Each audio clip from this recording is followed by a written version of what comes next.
Looks like this bear got stuck in a hole. Oh. This is a Winnie the Pooh reference, but it was a real workaround to get there. Like, I had to explain it. A highlight of your podcast, they are the visual gags. Hey, look, if you've listened to the podcast, that's absolutely true. Listen, this is just for me. These are just for me, baby. Andrew says with his sunglasses, hey, we're back with a new dumb side quest. Oh. Hey, everybody, it's me, Jonah. It's like you said this before. It's like having a fever dream. Yeah, I know. It's like we had technical difficulties and I had to, do this again.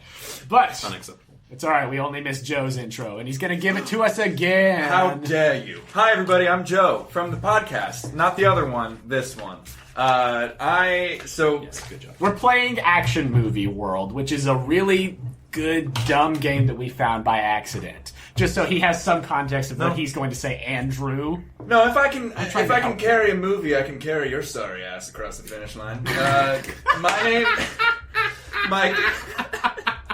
So I think what we're doing is we're having like a sort of shell where we're all actors playing characters in this action movie, right? Yeah, we got layers on layers on layers in this one. So the name of my actor is Charlton Brosnan. He's classically trained. You might have seen him most recently as Iago in the RSC's production of Othello.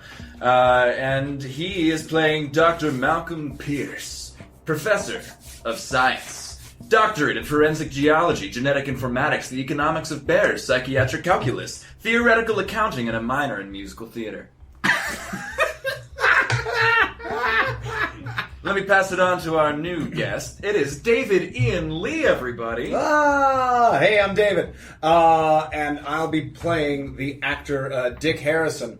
I made it really big in the late 70s, early 80s with a number of hard-hitting crime dramas and then segued into action films. Then I bought my ranch up in Northern California. I own a wine label and I fly helicopters high most of the time. About once a year I come down to LA and I shoot something so I can pay for my third house.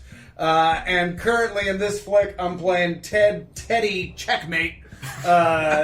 Teddy Checkmate has a daughter who's just starting college. I'm currently on suspension because I'm a cop who's too intense to quit. So I've come out to the West Coast to help get my daughter set up for her first year at school. Incredible. Andrew, you wanna give me that? Yes. Sunglasses on. Sunglasses on. I am actor Dutch the Hostel Macho. My character in the film is Ron Tuggnutt. You may recognize me from several pornos that I have done prior to this, such as Attila the Hung. Very powerful actor, muscles on muscles. You can often find me working out in California with Arnie and getting swole together and rubbing just nice oil all over our muscles. Because we are two heterosexual dudes. Bros. Yeah. And I'm just excited to be in my first feature film. What? What's your character in the film? Ron Tuggnutt. Why does that sound more like a real name than your character's real name? Why does it sound more like a porn name than What you're a porn talking about? character? Ron Tuggnutt is a trucker from West Virginia. Oh my god. And what is the name of this movie, and who are you directing? Yes, I am the director of this film, Dominic Chevalier. I've brought my oiled up, glistening friends here to shoot this feature. Dick calls you Chevy. That's right. Hey, Chevy. Chevy. Dominic, lovely to work with you again, especially after our last production of The Rite of Spring, the Stravinsky adaptation. I'm excited to be working with you for the first time. I'm ready to shoot. It's true. I love his early work. But we're working on this film, BEARQUAKE, my newest feature, and hopefully what will springboard this full disaster animal franchise into existence. That's my goal. It can't fail. I will say I have signed a contract for 6 movies. I will be speaking to my agent about that. It will be taking away from my Stratford Festival appearance later this summer. Oh my god. There's gonna be 6. I'm only in the 1. What can we do to fix that? It's a franchise, huh? Oh, that's what we're shooting for. Was I not supposed to say That's cute, that? kid. Oh god, I never actually wrote you guys' names down because we were just bullshitting and made them up. So let's one more time. Who is your character name. My agent is a bag of Doritos.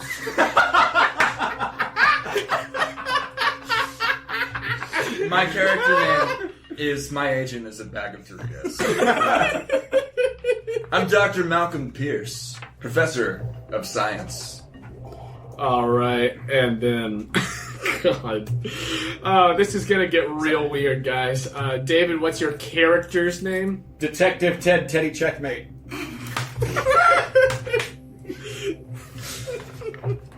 This already feels like View. It's dangerous. It's already that weird. All right, and then Ron Tuggnutt. How can I forget?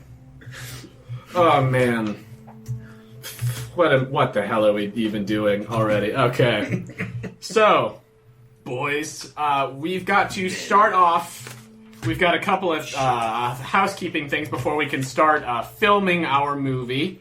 So first off, what we've got to do is we have to figure out your characters' relationships to each other as we're sort of developing this script. And so I've got the disaster movie script pulled up here, and so we will start with the lead, which is going to be Mr. Joe Leitess. Will be playing our lead, Dr. Pierce Malcolm. Malcolm Pierce. He's also either way. The lead in Shakespeare in Love at Nashville Repertory Theater in Nashville, Tennessee. Better get this thing released in 2 weeks. That's why we're able to do this right now, because we're not doing a show currently. I like that shameless plug. That was nice. Shameless plug. Very shameless. I love the lack of shame. What do you need from Dr. Turns into huge Pierce? ticket So, sales. from Dr. Pierce, I need you to establish your relationship to the player to your left, which is going to be David. So I'm going to randomly roll. Yeah, roll 2d6 and we'll see what you guys have got. That was loud. That's a 10. A 10. You are boss and employee. Whoa. Detective Teddy, I need you to find what happened to my ex-wife. I understand you're going through some struggles of your own right now, and I can empathize with that. I empathize with your wife. I'm sorry? I'm just saying. Found her? I haven't seen her since the symposium in Ottawa. I haven't seen her since, but I'm looking at you. I can just imagine what happened.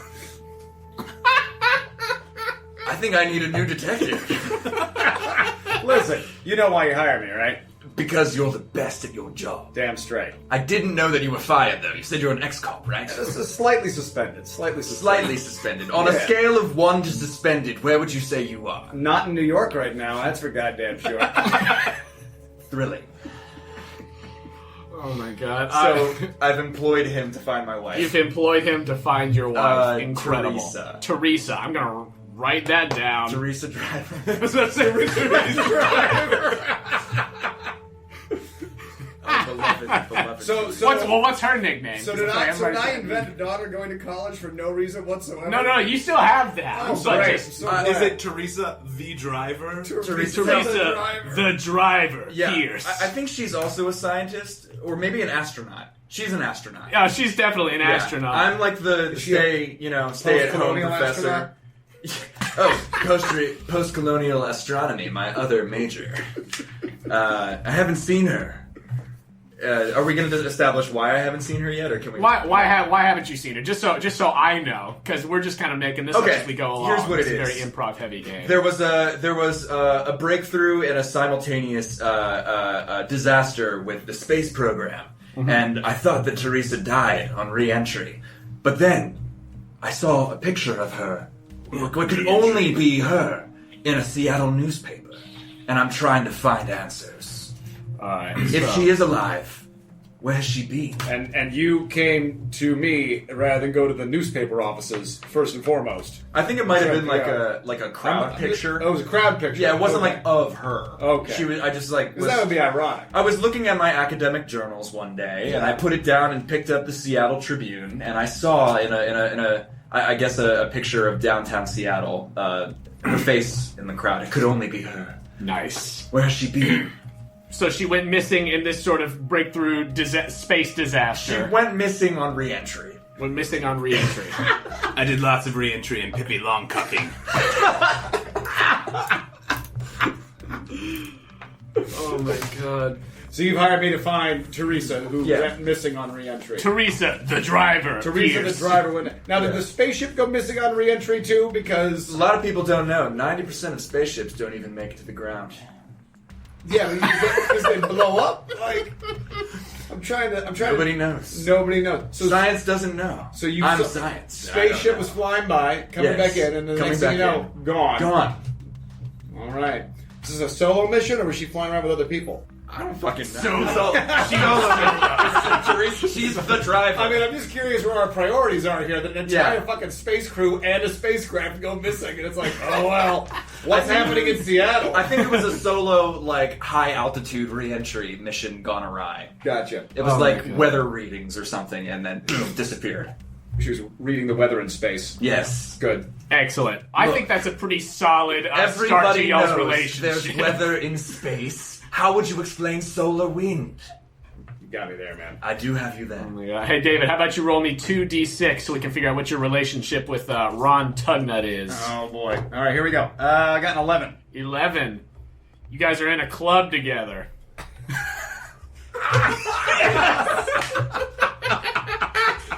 Have we established where we are, by the way, or where we all come you from? guys are going to be like in air quotes Seattle. We're in Seattle. Are we all from Seattle? Like, I mean, I don't know how many astronauts up there in You're Seattle. all here for the duration of the movie. Okay. So you might be from New York, but you've come to Seattle because Dr. Malcolm I'm giving a Pierce speech at brought the you out here. University of Seattle. Oh, conveniently, this is where you think Teresa might have gone missing. Right. Yeah, all right. I'm just in town anyway. Gotcha. I think I had an ad in the paper, and that's how you found me to employ me. I was like, fuck it, as long as I'm on vacation. I hired might you as well. yesterday. You hired me yesterday. Good time management. That sounds convenient enough for an action movie, I think. So what is this club that you guys are in together? We're in a long distance book club. I love to read. Literature. A lot of erotic fiction. Basically, yeah. Yes. And I'm a big Anais Nin fan. And I've been waiting for him to pay his dues. He hasn't paid up his dues in the last 2 years. We're actually, he owes us $27. And Trucking is a hard life. apparently so. So while I'm here in Seattle, I decided to look the guy up, see if I could get his dues paid in, because there's no way we're going to allow him in the long distance book club any longer if he's not going to pay his dues. Incredible. And so that's what are you from Seattle? You're trucking? I'm trucking from West Virginia. It's a long distance book club. Do you deliver the books for the book club? Probably. I like it. Let's do it. In fact, I begin to suspect that you were skimming books off the top of our long distance book club. Why would you ever suspect that? Well, because 'cause I it always- seems highly likely. I always expect, I always expect a crate of 30 and only 29 come in, and you're walking down the hall reading one of those books. I can't read. Correlation. I just look at the pages. Correlation does Little not word equal pictures. causation, my friend. It does in this case. I was stealing books. Be honest here. I'm just saying, science isn't quite sure. Well, should we start from the standpoint then if your wife was on the spaceship, or do we have to research that too? I think we are pretty reasonably certain she was on the spaceship. Yeah. Checking out the weather up there first? Did she keep the windows rolled up, or did she put them like down? She rolled out just a little bit. Put her hand out to see if it's snowing? She licks her finger and sticks it out the side of the spaceship. See which way the solar winds are blowing. Oh my god. My knees ache a little bit. It's gonna rain. It's gonna rain in space. It's gonna rain in space. Alright, Andrew, roll me 2d6 for your relationship to Dr. Malcolm Pierce. That's 6. A 6. You live in the same neighborhood. You're from West Virginia, bitch. A fate worse than death. Your wife was one of those West Virginia astronauts. Yeah, maybe like, I windows rolled down. I might be able to what if research this. What if I just grew up in the same neighborhood as your wife? Oh god. How does that feel? Does that mean we're like? Are we like? We're cousins. Are It's we West Virginia. currently neighbors, or did we grow up? I mean, I think we can make it. We grew up together. I think we were best friends, and then in high school I went to the STEM school, and God, from you're there- so good at acting. I agree. He's classically trained. What am I? The doctor is not classically trained. No, although I he- know, but I can see the character work coming through. That's I don't that have musical any of theater. that. Alright, it's the musical theater minor. Yeah, and just It was the jazz hands that sold it. I mean, I was just the star in Bowling in their colon, but like I don't. I don't know, man. Are you gonna have any left, or are you just spurting it all out right now? Compiling a list, my friend. I'm making porno names now too. Here we go. Can we get this train wreck rolling? Why? Why? Oh man. We grew up in the same neighborhood of where I think we catch up every once in a while. Yeah, why not? What was Every time I'm in wherever you live currently because you're visiting Seattle. Well, you're a truck driver, so you're all over the place. Right, You that's just what I'm happen to- saying. We Whenever grew we up on Hardwood Court. Hardwood Court. That was one of his films also. Yeah, I learned to play basketball there too. I go hard in the paint. Hardwood Court was like what the name of your cul-de-sac I think it was literally just our cul-de-sac in suburban West Virginia. in nondescript suburban West Virginia. That's my favorite city in West Virginia. Nondescript Nondescript? suburban. Yes. Oh my god, what have I done already? My You voice gave is- me a license to I make love, a I porn love when I star. fly into NDS WV. It's my favorite airport. Oh my god. Okay, so we figured out your relationships. We've got a boss and employee, we've got book club friends, and we've got grew up together in nondescript suburb West Virginia. What a tangled web we weave. And you guys are all You in can see the Seattle. plot. Like, you can just see the threads of the plot lining up together. Is that poetry from your classical piece? It might have been. It's pretty nice. Alright, so each player also gets to pick one gear combo listed below. Yes. Unlike me the that script's sweet move, bitch. there is no limit on how many players may pick each gear combo. So everybody, we are the year is 1987. Yeah. Everyone has the clothes on their backs, a little money, and your ID. Also, each of you gets to choose one of the following. You get a reliable vehicle, inconveniently off camera, enough food for almost everyone, a friend with a way out of town, a gun and some ammo, enough water for almost everyone, or first aid supplies. You get to pick one of those. Okay, could you give me that one more time? Yeah. What do Yeah. we automatically have and I what was do we thinking have to about choose porn from? titles. I was really blatantly honest. So you automatically have just the clothes on your backs, a little money, whatever you'd have on you, Sure. and your ID. Okay. Great. Additionally, you get to choose from one of the following. You get to have a reliable vehicle, inconveniently off camera, Done. enough food for almost everyone, Oh. a friend with a way out of town, a gun and some ammo, Done. enough water for almost everyone, or first aid supplies. Oh, it's gonna have to be first aid for Dr. Pierce. First aid for Dr. Yeah. Malcolm Pierce, My 18-wheeler. Obviously. obviously. Vehicle off camera. And what are you going with?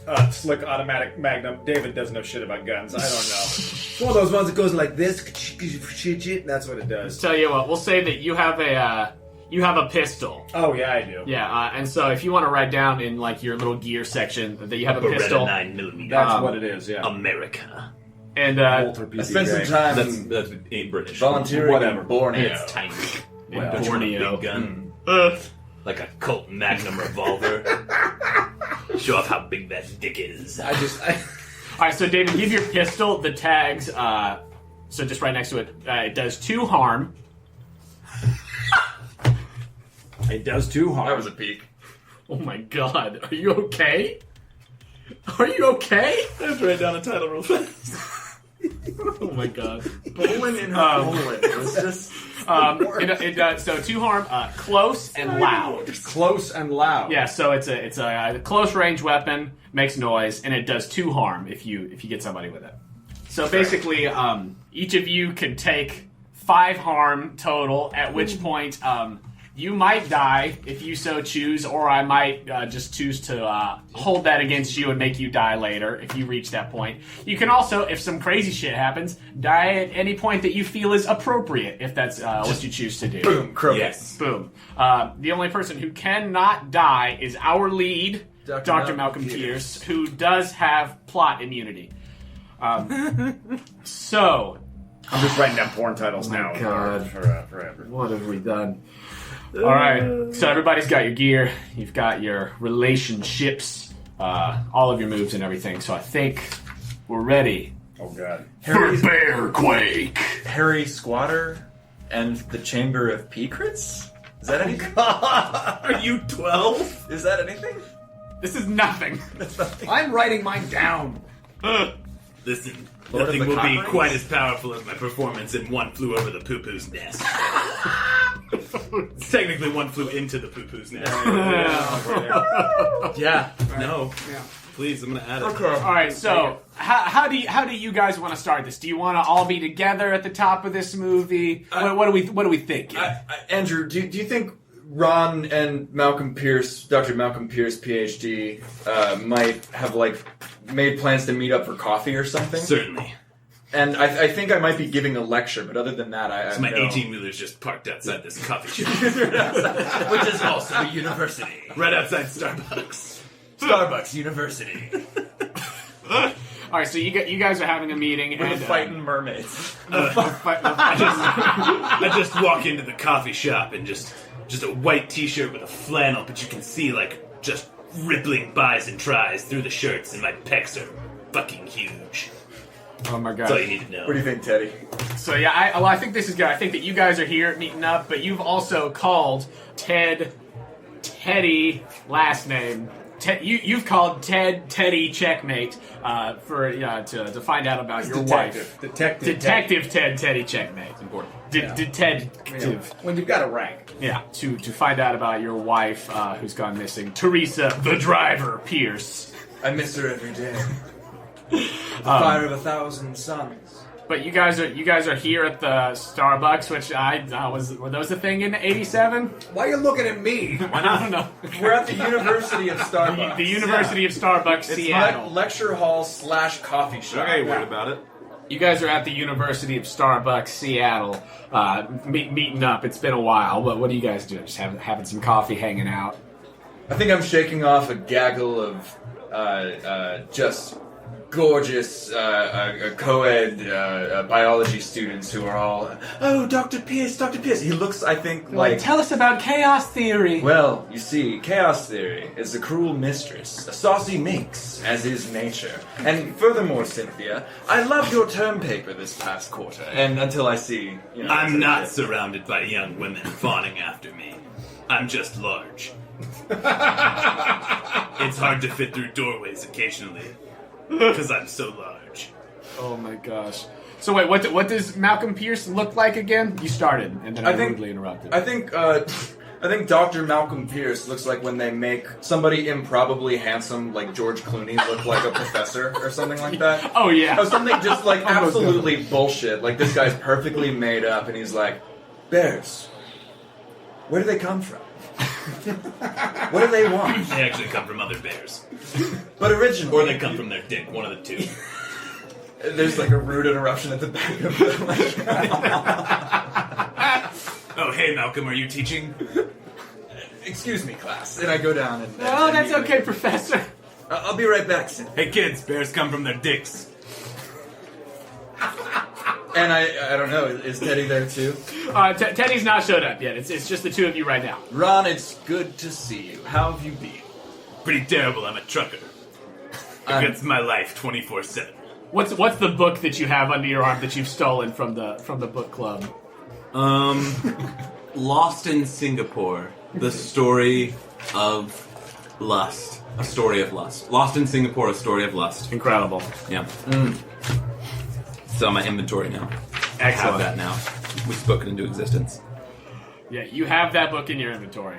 But yeah, you had. It's been a while since you've seen Ron. The last time was probably a year and a half ago. I think the other thing Arizona. about Dr. Malcolm Pierce Brosnan, or whatever the fuck he is he is also improbably muscular for a professor. So I don't want to do the exact thing, but something like that with the Arnie and the Predator scene where he and Absolutely. Carl Dylan! We have the most amazing just handshake. You're like on the verge of busting out of your corduroy.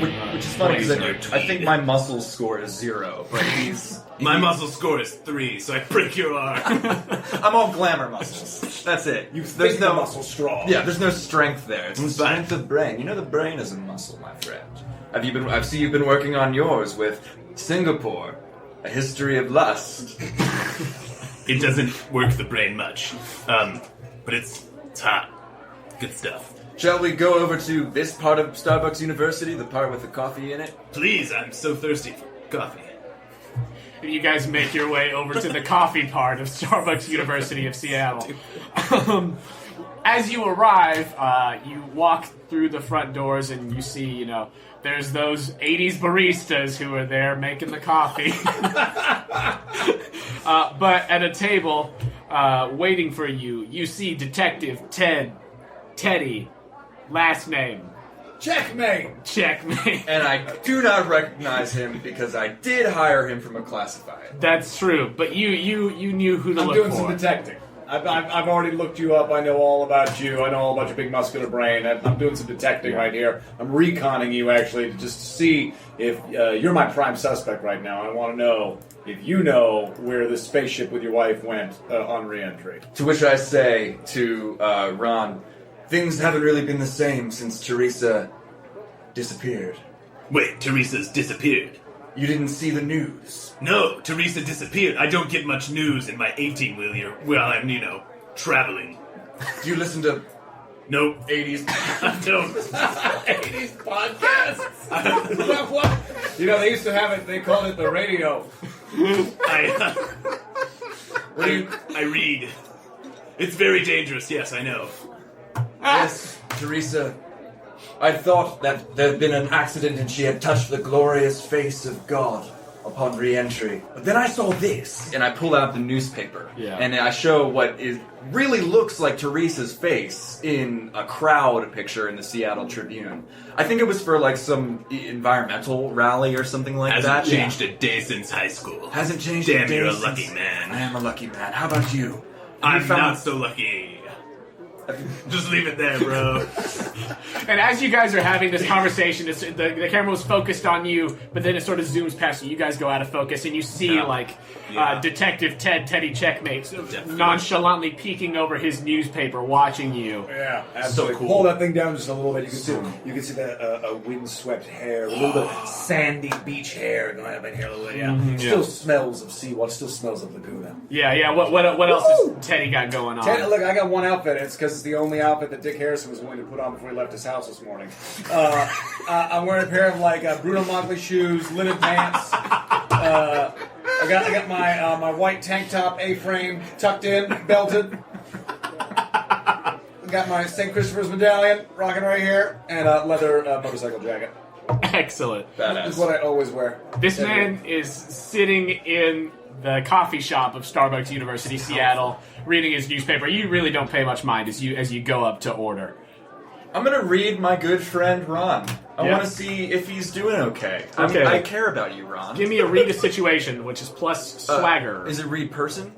Is it? Yeah, it's read a person, because there's two different read things, plus drama. So that's a 10 plus 2. Template. Okay, hold 3 of the following. What's your character really feeling, Ron? How is Ron? Well, I can tell you how Dutch, the Haas del Macho's feeling, which is terrified to be in a scene with these titanic actors. Can I just say, you're doing great. Well, thank you very much. That's Hey, high praise. I jerked off to you last night. Hot. Was it? Cut! Was it? Oh yeah. That's my favorite one. Did you get off to your Quim is my gym? Because that's what I was. That's one of my most famous performances. I'm sorry, Dominic. We'll try to get back on track. I'm sorry. fine. What's my next line? I was very scared. Line?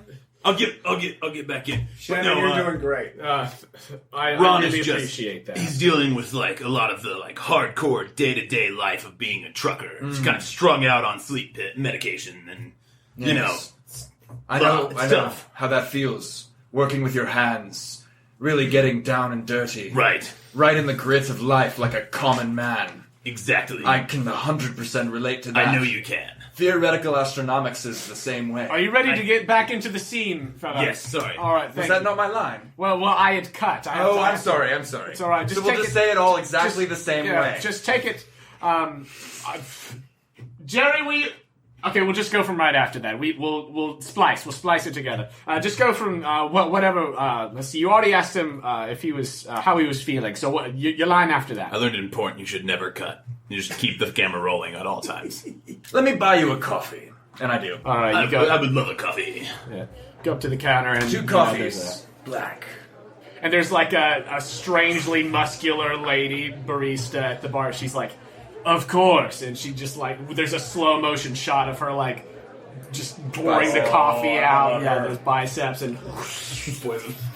Do you bring it and then she just puts the coffees on the counter. Is she and speaking flexes with a little Russian bit. dialect? Enjoy your drinks. I don't trust this situation. Malcolm, I don't trust it. Are you saying we should read into this situation? Possibly. Let's do it. Who wants to do it? You or me? Well, you still have like 2 more. I don't want to ask any of the other questions of random person. I get the feeling he's telling the truth. Yeah, I think so. I I'm think gonna so. read the situation with the barista. 2 6s. 2 6s. What do I add to that? Drama. So an 11, not a 12. So you can ask 3 of the read person things. Read person or situation? Either, I guess. Or you wanted to know about this very muscular lady barista who is played by Angela Danger Thighs, a new upcoming action star, sort of just getting a cameo. I did 2 in this films film. with her. She's good. She's good. Those thighs are dangerous. Yeah, the situation, I think, The is what... situation? Okay. Well, no, maybe it's the person. Yeah, the person's the right questions. Good. What does her character intend to do? She intends to serve you this coffee and then go to tennis practice after this. Damn it. You notice her name is Anatevka, and you see that she looks like she's got the arms of a tennis player. What is her character really feeling? Feeling just grateful to be in America. Okay, I look at her and I say, this coffee looks good. Do you think this coffee is good? This coffee is excellent coffee. I hope you enjoy it. And Is she her character flexes a telling the little bit. truth? She does hope that you enjoy it because she Damn it, she brewed it herself. Anna, lovely to see you. Have a lovely time at tennis practice later. Thank you so much. I will see you in your lecture tomorrow. And you see she like flexes her danger thighs, and they are quite dangerous. She has Powerful, just so powerful. powerful so much kicks. power in those So much thighs. power. Just doing power, like the whole Las Vegas Strip with those things. So what's up, Ron? I take a sip of my coffee. I drink a sip of my coffee too, and wait. I wait for the ensuing BEARQUAKE. I know. Well, I think it's at this point I'm like, It's like I feel like that's where I leap in and put my hand over the coffee. yeah. This is where Teddy. It's your line, Teddy. Oh, it's your my line. All right. As you approach, you Right. step into frame. Thanks for telling me. Well, I appreciate that. Well, and has Anatevka left yet? She's still at the counter. She's working. There's other customers to be Oh served. yeah, I say, dos vidania, barista mama. You're not gonna drink this stuff here. I've been watching you over there. What's your name, Doc, Professor? Who are you again? You hired me. You don't know shit. Got it. Hey, catch it up here. His name's Malcolm. This is Malcolm over here. Yeah. Dr. Pierce, how can I help you? Hey, Doc. My name's Detective Teddy Checkmate. Oh shit. I've been scouting you out. Checkmate. Yeah, that's me. I've been watching you because I want to make sure that Teresa hadn't at her end at your hand, but you're so clearly inept with that Russian trick trying to poison you with this poison coffee that I don't think you have any guile to you whatsoever. You suspected me I suspected you, but of again, disappearing a spaceship upon re-entry into well, this... I was overestimating you, clearly. Well, I'm glad you're on the case. Well, I sure am. You're not going to drink that, are you? I slam it as hard and quickly as possible. Oh, no! It's at this point that on the TV in the coffee shop of Starbucks University Seattle, there's a sudden news flash. It's Channel 4. Oh, this is Chip Huxley here of News Channel 4, and you see that like the camera is like really shaking a lot. He's like, we've got urgent news down in California. There's a earthquake of astronomical proportions happening here, making its way up north as the fault lines. You know how fault lines do. It's a very loosely improvisational newscast. Fault lines do. They do. Lots of do. Yeah. I can confirm that fault lines do. Do. Scientist man, can you tell me how fault lines do? I want to imagine that entire like news flash was happening in the background while we were just not aware of it. Oh yeah, it's still happening as you guys are bullshitting with each other about this poison coffee. Oh my god. This is something we've never seen before with an earthquake. There are bears emerging from underneath the earth. My god. I tried to warn them. Quickly, we must get to a safe location. Yeah, as Wait, you're this saying is this, happening like, in California, yes? It's We are in happening. Seattle, yes? Are you Yes, familiar it's with You are making in its a way safe Are location. you familiar with latitude and longitude? No. If it goes along the San Andreas Fault, my God, man, the bears are beneath us right now. The newscast continues. These bears are like nothing we've ever seen before. These subterranean bears. They are of a size and ferocity heretofore before never seen. He's having such a hard time. These bears are massive and they're coming from underground. They're attacking anything Bears come made from of the dick. flesh. They're eating people all over Los Angeles. I don't And we mean don't to know be what to. And then skeptical, you but see it's- a massive bear charges on the screen and just fucking tears into this news reporter. I fall to my knees. Ron Tuggnutt stands in silence, staring at the wall right below the TV that I'm assuming is hanging in the corner in a shitty kind of... Oh, absolutely. Yeah. Just staring at the wall. What do you do as you're now watching? You see that the camera person has obviously dropped the camera and like sprinted off, but the camera is still like kind of sideways on the ground, and it's still just showing the newsman Chip Huxley getting just eaten by this terrifyingly massive and like kind of deformed underground bear. I don't believe it. I don't buy it. I think Dr. Pierce stands up and immediately grabs Teddy and slaps him across the face and says, "Get a hold of yourself! Stop panicking!" I'm a hold of myself. I'm not panicked. I'm One glad more I'm slap. not California. Another slap. We need to find Teresa and get somewhere safe before the bearquake reaches us. Teresa got lost in space. We're in Seattle. The earthquake is in California. These are three things that are not located in the same space whatsoever. It's at this point that the TV with the news on it switches over to a map that shows where the fault line sort of is in California right now, but it's sort of like slurping together as it makes its way Oh, north. dear God, it's and so slurping. it's on its way to you. I scientifically Quickly. point at the TV. You have to believe me.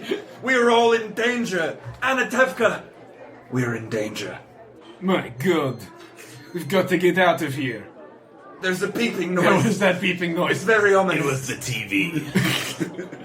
I switched channels. Run. What channel did you switch it to? I switched it to Cartoon Network. In I 19 just needed 1987's Cartoon Network. you know it. So it's like Boomerang. No, yeah, it's Boomerang. It's like- It's a bunch of Hanna-Barbera.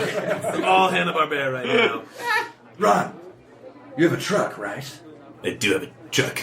I have a first aid kit. That might be useful if we run into bears. It's at this point you guys feel Continue to stay kind of silent. a light tremor under your feet. A very light tremor now, but Is it Teresa? the bearquake is coming. Where are you gonna go? How are you gonna try to get out of town? I think in true you have to believe me scientist fashion, I'm trying to get everybody to spring into action without doing anything myself. But now that the tremor is gone, I think I stand up on a table and shout for all the buxom students at Starbucks University to save themselves.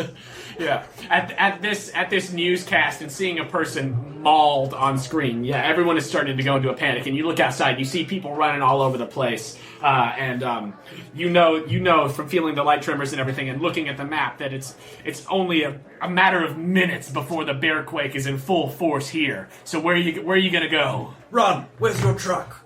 It's around back. Follow me. And I take off sprinting. Boom, boom, boom, boom, boom, boom, boom, boom. I like clip a student on the way out and just like annihilate them.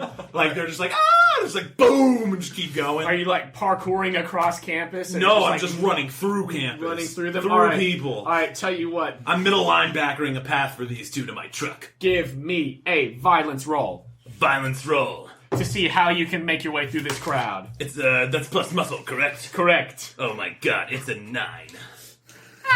With a +3, it's only a 9. Wait, what? Oh, It's a because 5 and a 1, which is 6. But a 9. Okay, so on a 7 Bad to 9, roll with a 1. on a 7 to 9, you can choose one.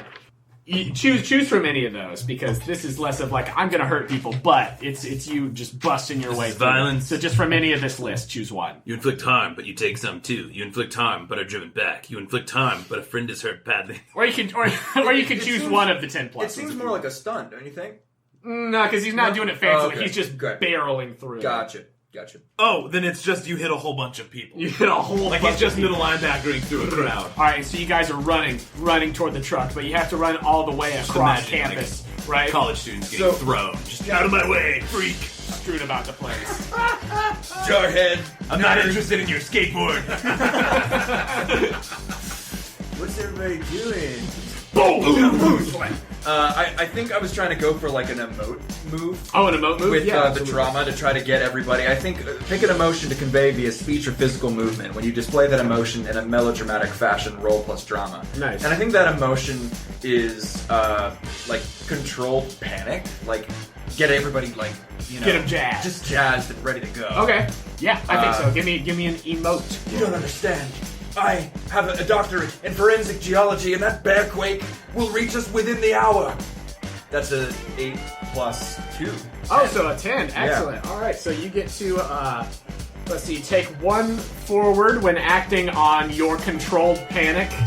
And additionally, you get to, let's see, choose a PC or NPC to witness your emotional display. He or she feels the same emotion as you.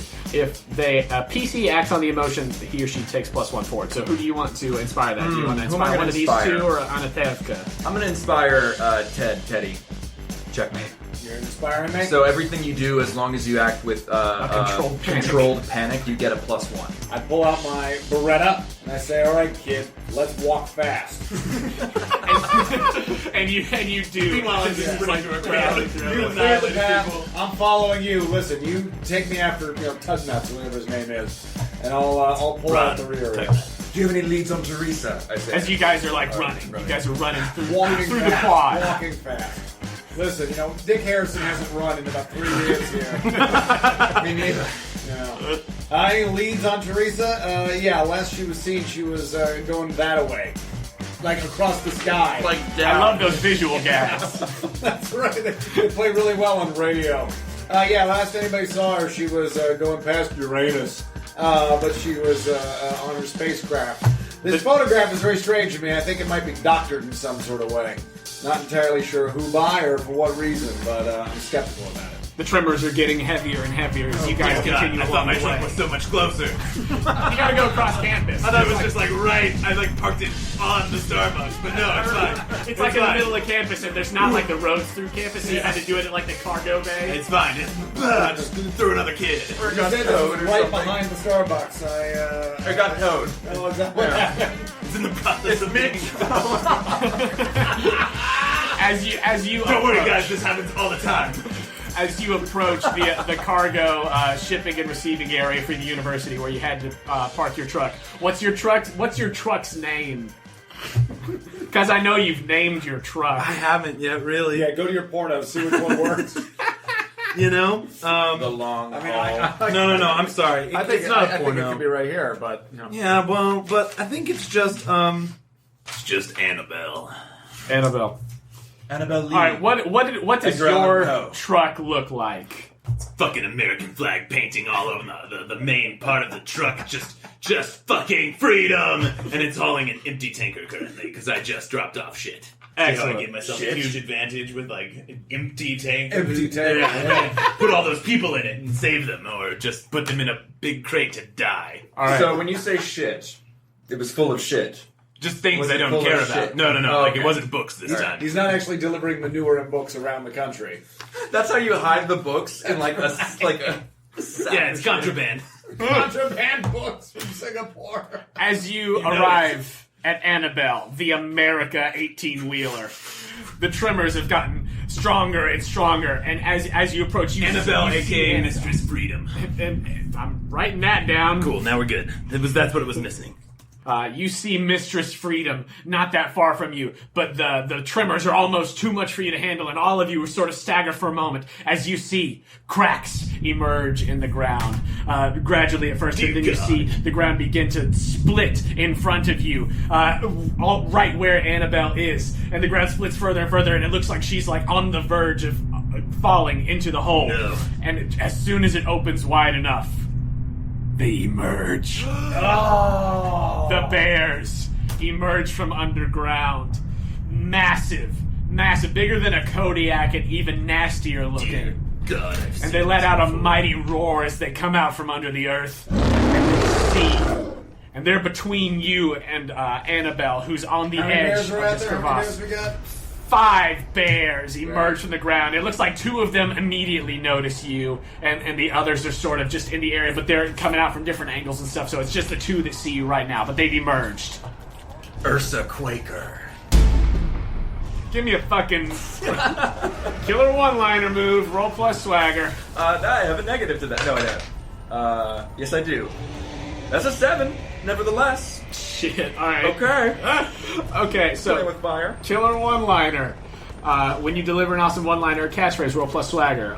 So, you said a 7? Yeah, it's technically an 8, but yeah. Oh, yeah, an 8, sorry. 7 and 9. So, you will, let's see. I'm gonna choose, your buddies are impressed. +1 to camaraderie. Okay, so you guys have a camaraderie score of +1 now, if you want to track that. Then, also pick one of the following, in addition to that 1 camaraderie. Someone is enraged and immediately attacks you. Someone you care about is hurt, or the comment slows an action scene down, not in a good way. I think what happens is that the bears are going to attack you. So two of these bears, like 2 of them, run off in another way because they see some other college students, you know, other buxom college students. No, not the buxom students. There's one that's like just kind of sniffing around, sort of getting the lay of the land, but 2 of them see you, and immediately these like 15-foot tall bears just start charging you. What are you gonna do? So they're attacking me, right? Someone is enraged and immediately attacks me? Yeah, I think that one of them is like directly coming at you, and then the other one is like not focused in, just coming at the group of you. So what are we gonna do here, boyos? We'll just go around the table. All right. So there's 3 bears, the 3 of us, and the 2 to go after the students, right? Right. All right. I'm just gonna make this choice here. I know these numbnuts are gonna be okay, but I feel badly for the buxom girls, so I actually pull out my pistol and I drop the 2 bears at a distance. All right, so Because I got a heart of gold underneath all that stuff. All right. I can't let Under all the PCP and coke, That's you got right. a heart of gold. Under all the drugs, somewhere there's an upstanding young man. okay, give me a violence roll plus either muscles or agility, whichever one's it's gonna better. go terribly. Whichever one's better for you. All right. I roll both of these things. Yes. All right. Cool. And I think Oh shit! I had 3 plus 1, 4. plus another Ooh. 1, 5. Plus another Still one, a failure, 5. but Those girls are dead. Oh yeah. So You're gonna dead. shoot the girl. Yeah, no. You're aiming for the bear, but the bear is like directly in the line of sight This of is what like happens you when and I the try girl. and help out. And then like one of the big massive bears that it should be like to hit it at all should be like hitting the broad side of a moisture evaporator. it was a long But- ride for Teddy. Good call. But one of the bears like jukes at the last minute. He accidentally kneecap one of these buxom college students. So they can't get away from the bear and just get wrecked. Oh, Victoria! And yeah, they are both like there's like a mob of college students who are just getting destroyed by those 2 bears over there. Who Guys, have I'm now sorry. I really thought honed I in. had that. And now the second bear is directly coming at you. What are you guys doing? So, paint me a picture. What's happening here? So you guys have approached the sort of cargo area. Correct. You're like there's, near the. There's 3 bears, There's 3 bears, and now there's a 4th that's coming after Teddy. Yeah, one is like trying to get its way into the nearest dorm, like trying to bust down the door. There are 2 that are directly coming at you, and then there are 2 that are currently eating a mob of college students. Yeah, fuck those students.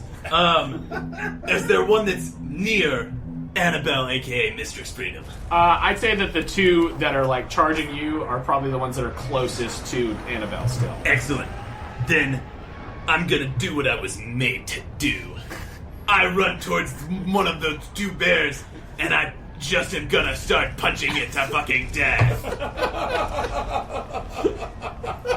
But first, I grab my shirt and I just rip it off and quickly, like, wrap my hands in the flannel, and I'm just like, "Let's go, Bears!" And I run in. Incredible. Now, is this going to be a violence roll, or do you have something as a musclehead that you would do something different? Oh no, it's just violence. This is just all right. Roll. Just fucking violence. Roll plus muscle. Please God. Okay, 8 plus 3 is a number. It's 11. That's an 11. All right, so you get to choose 3 from the From violence the top. list. Oh yes, baby. Okay, I'm gonna inflict terrible harm. It's the +1 harm. I'm gonna inflict terrible harm, so that's gonna be 2 harm. Yes. Okay, yeah. right? Yeah. Because it's just 1 harm no matter what. Yeah, unless you've got something that specifies. I don't pistol, which yet. is 2 harm. Yeah. I don't yet. Okay, so it's just 1 or it's 2 harm on that. Okay. I'm gonna knock the target down and just chuck it at a student, and it's gonna explode. It's gonna explode when it hits the student. I don't know what they have in their backpack, C4 or something, but I didn't like that kid. It was the kid with the skateboard. So I throw the bear at the kid with the skateboard and it just detonates. Oh my gosh. Yeah, what you didn't realize was that Anatevka was a red herring, and actually that student with the skateboard was the real terrorist who had a bomb in their backpack. You punched this bear right in the fucking face. And Does it bust all of its teeth out? Oh, absolutely, yeah. As its teeth come out, I just go, looks like you're a gummy bear. And then I throw it at the kid that explodes.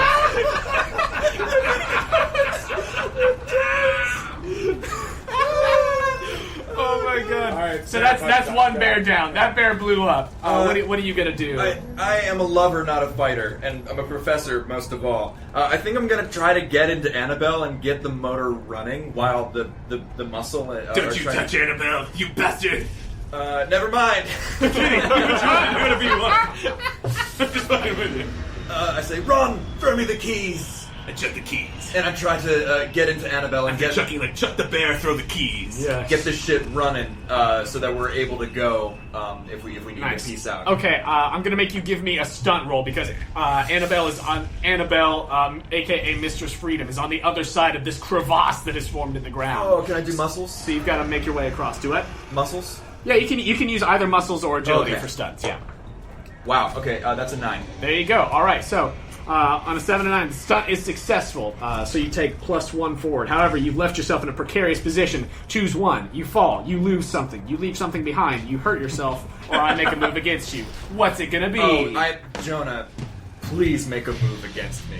All right. Just bring all your narrative hammers to bear. Oh my god. To bear. To bear. So I think that you make your way. It's like this incredible leap across this crevasse. Tie flapping in the wind, muscles just bulging in your corduroys, and you land just barely on the edge of the crevasse. But as you land, it's very unstable, right? And so it starts crumbling. And the whole thing is crumbling, and Annabelle, who is on the edge, is starting to fall into the crevasse. So you see her tanker and the main part of the truck slowly starting to fall. Can I unhitch the tanker so we just have the truck part? You bastard. It's a sacrifice that has to be made. I think I panic and I say, game theory dictates that sometimes you must sacrifice to win. I'll give you that as a cost for that. Yeah. So Just think about it as a theoretical accounting. We could have saved so many bucks on students, you bastard. Not the You're one you blowing up the exploded. Buxom students by throwing bears at them. No, that wasn't a buxom student. That was the kid with the skateboard. That was the stoner. You're the yeah, one that so- shot the buxom kid. I'll just just should have ducked. I'll just give you You hit him in the releasing the leg. tanker as a cost. Should have ducked more. So I get over there and I have to make the split second decision to release the tanker of Annabelle. which falls into the abyss. As Annabelle is still on very unstable ground, but it looks like you might have enough time to hop in and get a run and to be able to get out. I think I'm momentarily distracted by the abyss below. You just stare into the You look void and down. the void Man stare looks back. into the abyss. My The abyss God. looks back at him. You look down. You can't even see the bottom because it's an abyss. Hey, Nietzsche, let's get going here, man. And then I stop and then I get in the truck. And I try to get it. Great. All right, you're getting the truck started as that's going on. Teddy, what are you doing? There's now one non-exploded bear that's still like very aggressively coming towards you, and it's like right in front of you, and it's sort of rearing back on its hind paws. How are you going to try to Listen, stop this Teddy big bear? learns some experience here. I aim at the bear with my pistol, and then I aim slightly to the side where there's still another co-ed, and I shoot that. I shoot that co-ed in the leg so that it can fall in front of the bear and the bear can fall down. Roll violence. Smart move. And then the student explodes, right? The student explodes. I got a 9. What do I do with that Plus, now? 9 plus either plus muscles 2. or agility, and then plus 1 because I think that this is a controlled panic. So sort of yeah, thing. so it's 2, right? 9 plus 1 plus 2. Yeah, so it's 11. 11. All right, choose 3 from the violence thing. 3 of my violence things. Something explodes. You hit a whole bunch Exactly, of see? There's lots of explosions. The target drops something is interesting to me. I get 3 of these things? But yeah, you get to choose 3 of the front. Alright, the target drops something. The target is... Now, is the target the student that I actually shot? Yeah, because you said she was the Yeah, target. she said she was the target. So yeah. Game. You did say. Alright, I did say that. I'm gonna go with the target's knocked down, the target drops something, and I inflict terrible harm. Okay, you do as this college student starts bleeding profusely on the Hey, ground. listen, sorry, sister. Yeah, starts bleeding on the ground, and you said is knocked down. They Yes. drop something. Yeah, and sort of just like flings their backpack, sort of just like it was a messenger bag that they only had on one shoulder, so they kind of drop it over to the side as the bear smells blood behind them and goes around and just goes to start mauling that college student. Oh my god. There might be C4 in that bag. It's probably. That's what I'm hoping for. The lion cannot protect himself from traps, and the fox cannot protect himself from wolves. But bears College are student immortal. can't protect himself from bears. Or protect Apparently themselves from gunshot wounds. Detectives. Oh my god, I It's the forgot. most realistic detective we've ever seen. I forgot earlier to give you guys a secondary highlighted stat because I think that all of you have had like at least one full success so far. So we'll just say that everybody's going to get 1 tick towards your star power. I forgot about this great. mechanic. But now that we're you doing get a tick anytime you get a full success, right? anytime you get a full success with one of your highlighted things. So like I know that muscles is okay. one of your highlighted I have ones. 2 then. Yeah, so you have Or yours. no, it wasn't a full success. I just had 1. Yeah, you had 1 because yours. But then I have. You have 1 too. You had 1 with your a tick under star power. Oh no, I have 2. I have emote and read a person. Nice. So that's using your drama. Yeah.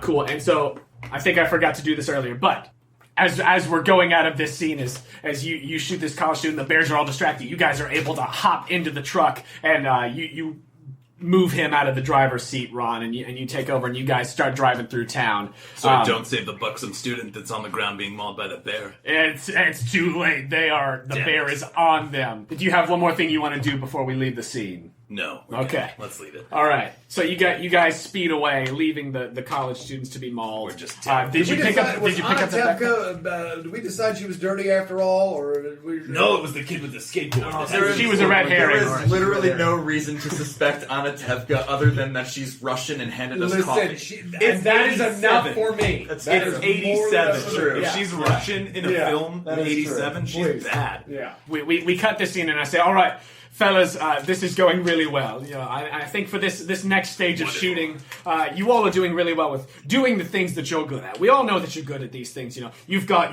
the classical acting chops, you've got the sass, you've got the muscles. Well, that but I isn't want exactly Pinto. I want to get a little do more have out of all of muscles. you. Yes. So what we're gonna do is I have some Carefully things that I wants to really get want to something get out out of of you. you. I'm used to that. So It's usually cum.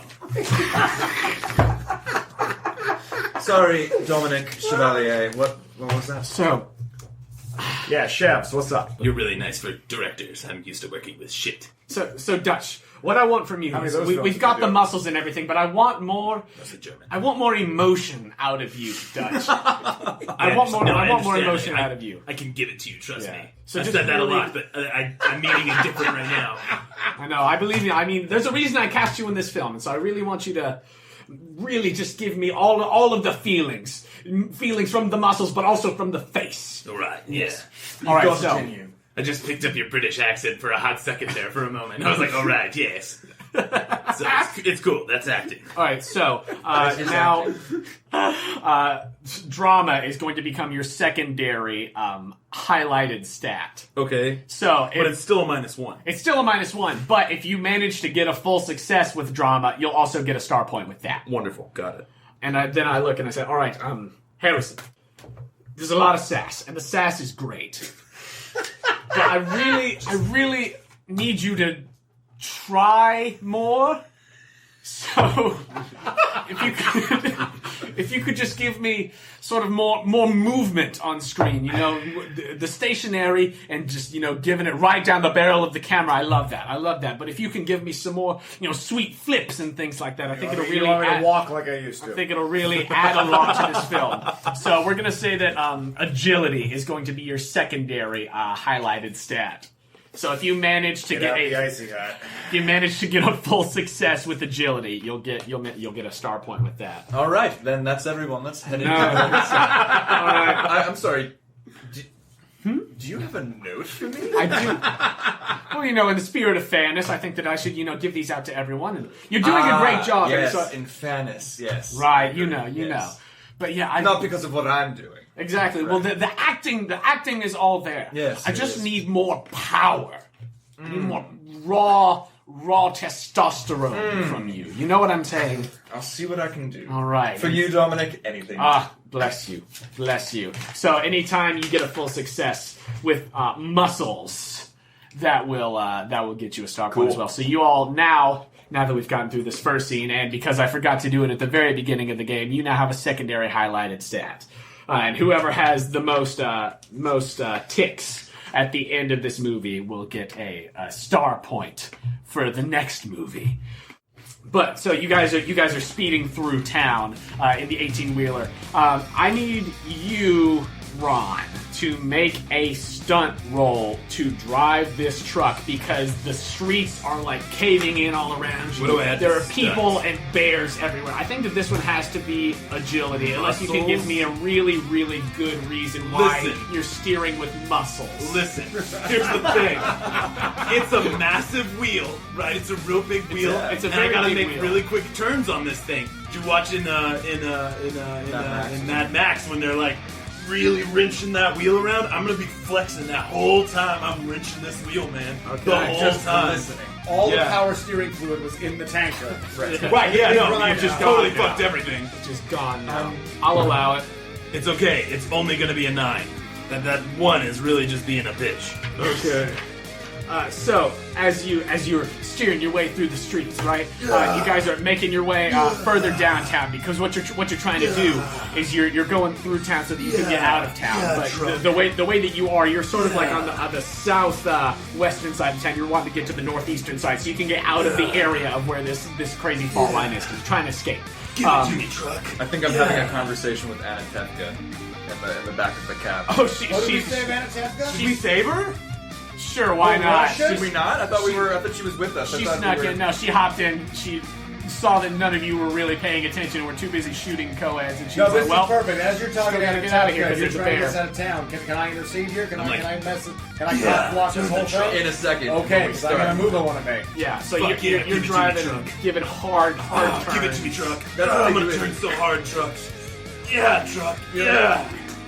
Well, not quite like that, but they do that in Uncharted worlds. He wanted me to emote more. Oh, I see. Yeah, truck. Yeah. Really enjoying it. Fuck yeah, truck. I'm second guessing hopping in this truck with you all, even though it was certain death with the bears back there. I can't hear you over the sounds of driving. Yeah. I dramatically turn to Anna Tefka, and I think we come in for like a close-up of just the two of us. And I'm like, "Are you all right?" Well, I'm okay. There was much violence, and just like in my home country, but I think I will be okay. We have to get out of here. How are we going to get away from this earthquake full of bears, this bearquake? I don't know. If there's anything we can do, it might just be to weather out the storm. I just wish there was some way that we could have known, or the way that we could stop it. But, I mean, look. And I look out at the devastation, and I say, with my degree in forensic geology and the economics of bears, maybe I could have put a stop to this. Maybe I am responsible for the deaths of Victoria, Jessica, Cressica, and Cromica, and Jessica the Second, and also Victoria. Jessica with a K. Jessica. And I'm just weeping, I think. Are you doing one of your thespian moves? I think I'm just acting. Okay, just acting. Excellent. All right, It might be a love scene. Probably not, though. no, because that's like... I'm coming. That's a okay, sex then I'm scene. setting up the love scene. Okay, later yeah, on. okay. This is where we see the sensitive side of Yes. of Professor Science. Of Professor Science. Beautiful, beautiful, beautiful. What were you doing in the Well, truck? as you're talking to her, then I'm going to come in and say, hey, Natasha, I need to talk to him about his wife. Because... my name's Anatevka. No, yes, Chekhov, it's nice. Listen, I learned a thing or two about your wife before she went missing. You did? Your wife, who you're married to, she was researching space bears. She was researching space bears. And I haven't got all the pieces on the puzzle put together just yet, but I have a feeling that we need to go to your wife's laboratory because the BEARQUAKEs and the space bears, I think there might be a connection. She did mention there might be a theoretical Ursus and Ursus Major. Maybe a supernova in one of the constellations. Is that the one named the bear? Yes. Holy shit, there you go. Oh my god. Bruh. Conveniently enough, the lab is on the northeastern side of town, which is where you guys are driving anyway. We had to go to the northeastern side of Seattle to your wife's lab where she was researching space earthquake bears. I turn on Fraser Crane. And I listen to his soothing voice and urbane. Are there any bears on the road as we're driving? There are multiple bears. I just want to hit one of them. I just want to just plow through one of the bears. I'm gonna put this into your stunt roll, which I did not forget about. Okay, cool. So you got a 9, yes? Yes. So you're plowing through the streets. These conversations are happening. He's getting close to Anatevka. He's reminding him about his wife. I'm reporting not Anatevka about your wife. And you are driving. You're cutting it around all kinds of crazy corners. You're barely missing civilians, and you do. You guys are biting the bottom lip as I'm doing Emoting? It's what he thinks emoting is. Dude, I'm just acting. Okay. I'm just How acting much here. chest hair is popping out at this point? I don't have a shirt currently. I ripped it off. I thought you were going to say you have no chest hair. It's just all glistening. Oh no, it's the haze, bro. It's a rug. Well, it's one or the other, right? It's a chest Well, it's going to be like shaved and waxed. Yeah, no, it's wax. It's gotta be wax. You're Yeah. a real For man. sure. Yeah, you're not like a clone from the future. Yeah, no. Just But so yeah, you're driving around and I'm you sweating see now too, so it's glistening. there have been these bears sort of in the distance and everything and running around, but there's one that's smack dab in the middle of the road. It's Nice. it's actually chasing a dog right now. No! I hit the fucking bear and saved the dog. I don't care about anything. And you do, and this stunt is successful. You ran directly into the bear and the dog. What kind of dog was it? It was a glorious, powerful dog. It was a American dog. It was a golden retriever. That's right, it was a golden Just retriever. American. This golden retriever gets just out of the way of Annabelle, Running aka with its feet at the same time. It's like Pepe Le Pew running across the street. You know how dogs do. I love those visual gags. How on the doggies do. podcast. That famous dog action.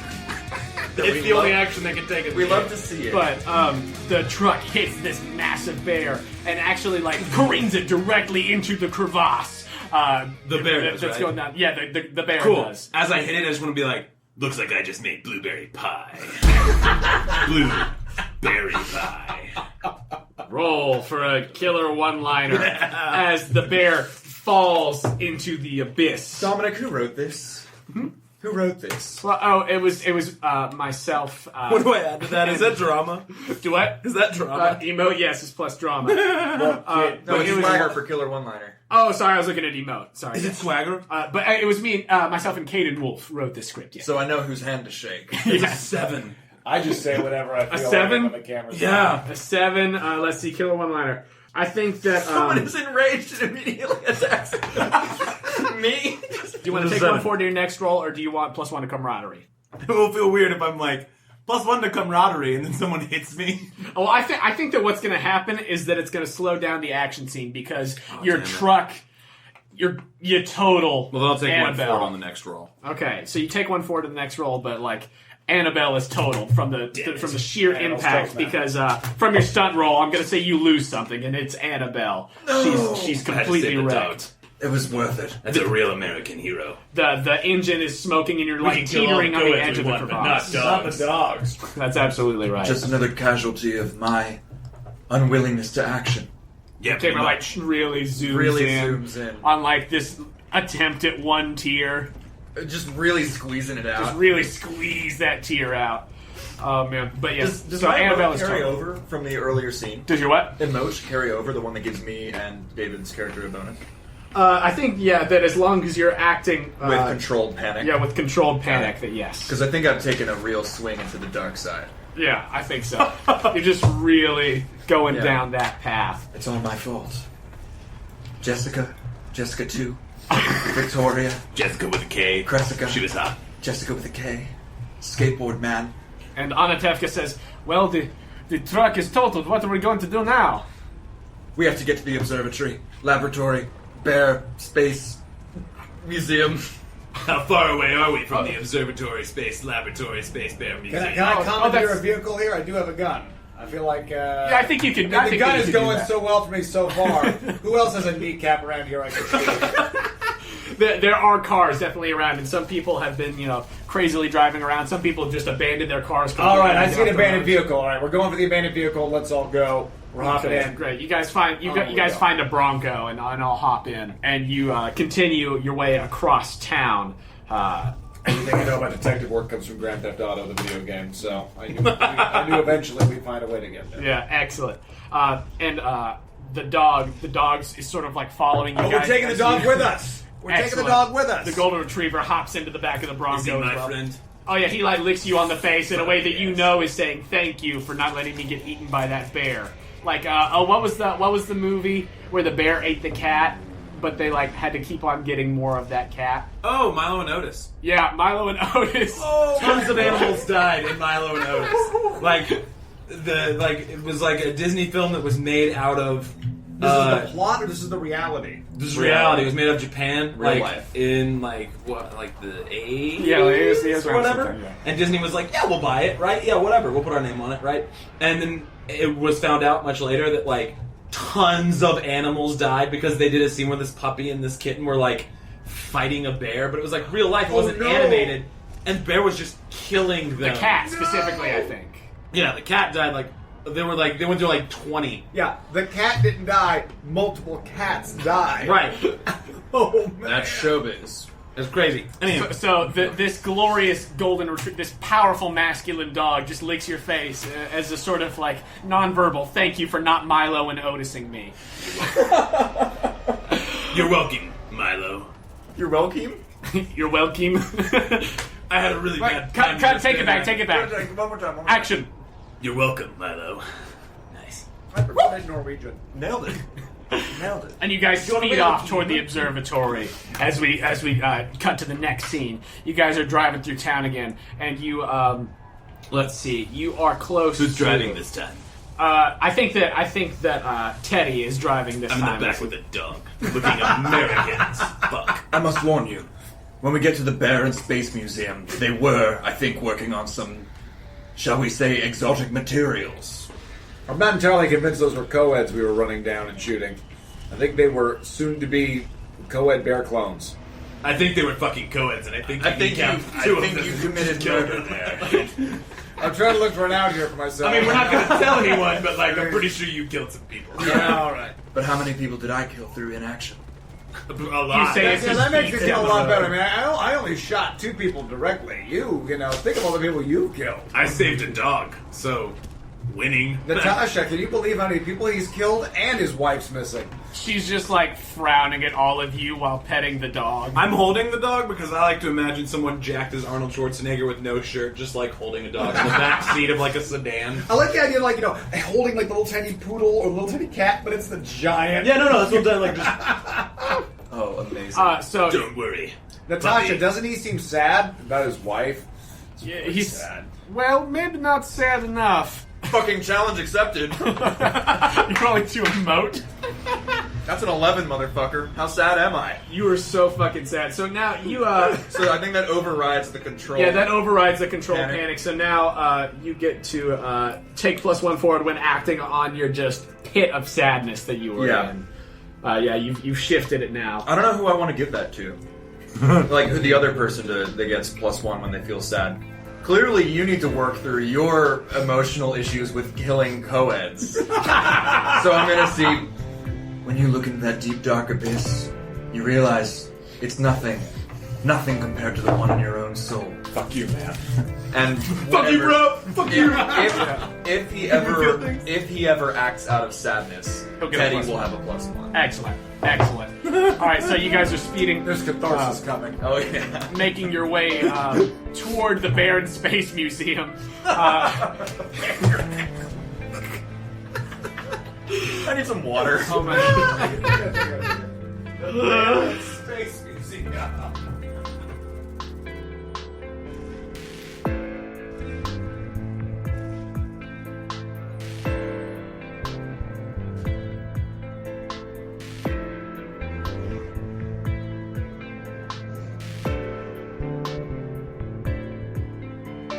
Hello! Dominic Chevalier here to say thank you for joining us for this special screening of BEARQUAKE. Feel free to go refill your popcorn and sodas during the film's intermission. This week's episode of The Quest Company is brought to you by our fantastic sponsor, Castor & Pollux, makers of mystical jewelry and geeky novelties. Quest Company listeners can go to CastPollux.com and get 15% off your entire order of dice, jewelry, and other nerdy accessories by using the code TheQuestCo at checkout. That is a wonderful deal, and we are happy to be sharing it with you. If you order a set of dice or a cool piece of jewelry from Castor & Pollux, make sure to send us a picture and we'll feature you on our Instagram and Twitter. If you're a fan of the Quest Company, you love the show and want to help us grow and improve, please help us out by going to our page on the Apple Podcasts app or wherever you listen to your podcasts and leave us a rating and review. It is a humongous help to us, and we read every single review that comes in. We also have a Patreon. If you love what we do here at the Quest Company and want to take the next step in supporting us, please consider becoming a patron. You can help us with necessary expenses and with purchases that will help us continue to improve the quality of the show. We have multiple patron tiers available so that you can contribute as much or as little as you're comfortable with, and every little bit helps. If you would like to give us that support, you can do so at patreon.com/questcompanypodcast. Patreon subscribers also get a special role on our Quest Company Discord, along with some other great physical rewards like QuestCo stickers and buttons. You can find the links to both the Patreon and Discord server on our website, questcompanypodcast.com. I'd like to take a moment now to thank all of the excellent artists whose music is featured in this feature film. Thank you to Tabletop Audio for the tracks Noir Procedural, Lively Cafe, Monster Attack, Warehouse 13, Testing Chamber, Weirder Things, and Weirder Things 2. You can find more great tracks for your next gaming session at tabletopaudio.com. Thank you to Kevin MacLeod for the songs Gearhead and I Feel You. You can find more of Kevin's work at incompetech.com. Thank you to DJ Williams for the song Iron Fist. Thank you to Ethan Meixel for the song Leadfoot. Bruno E. for the song Manchester Dream. Thank you to Silent Partner for the song Wise. Thank you to Kinkus Moreira for the song Love or Lust. Thank you to Riot for Loitering. Thank you to Jeremy Corpus for the song My Master. And thank you to Midnight North for the song Jack's Garage. You can find more from those artists on the YouTube audio library. That's all for me, so let's return to the action. Thank you for enjoying BEARQUAKE here at the Quest Company.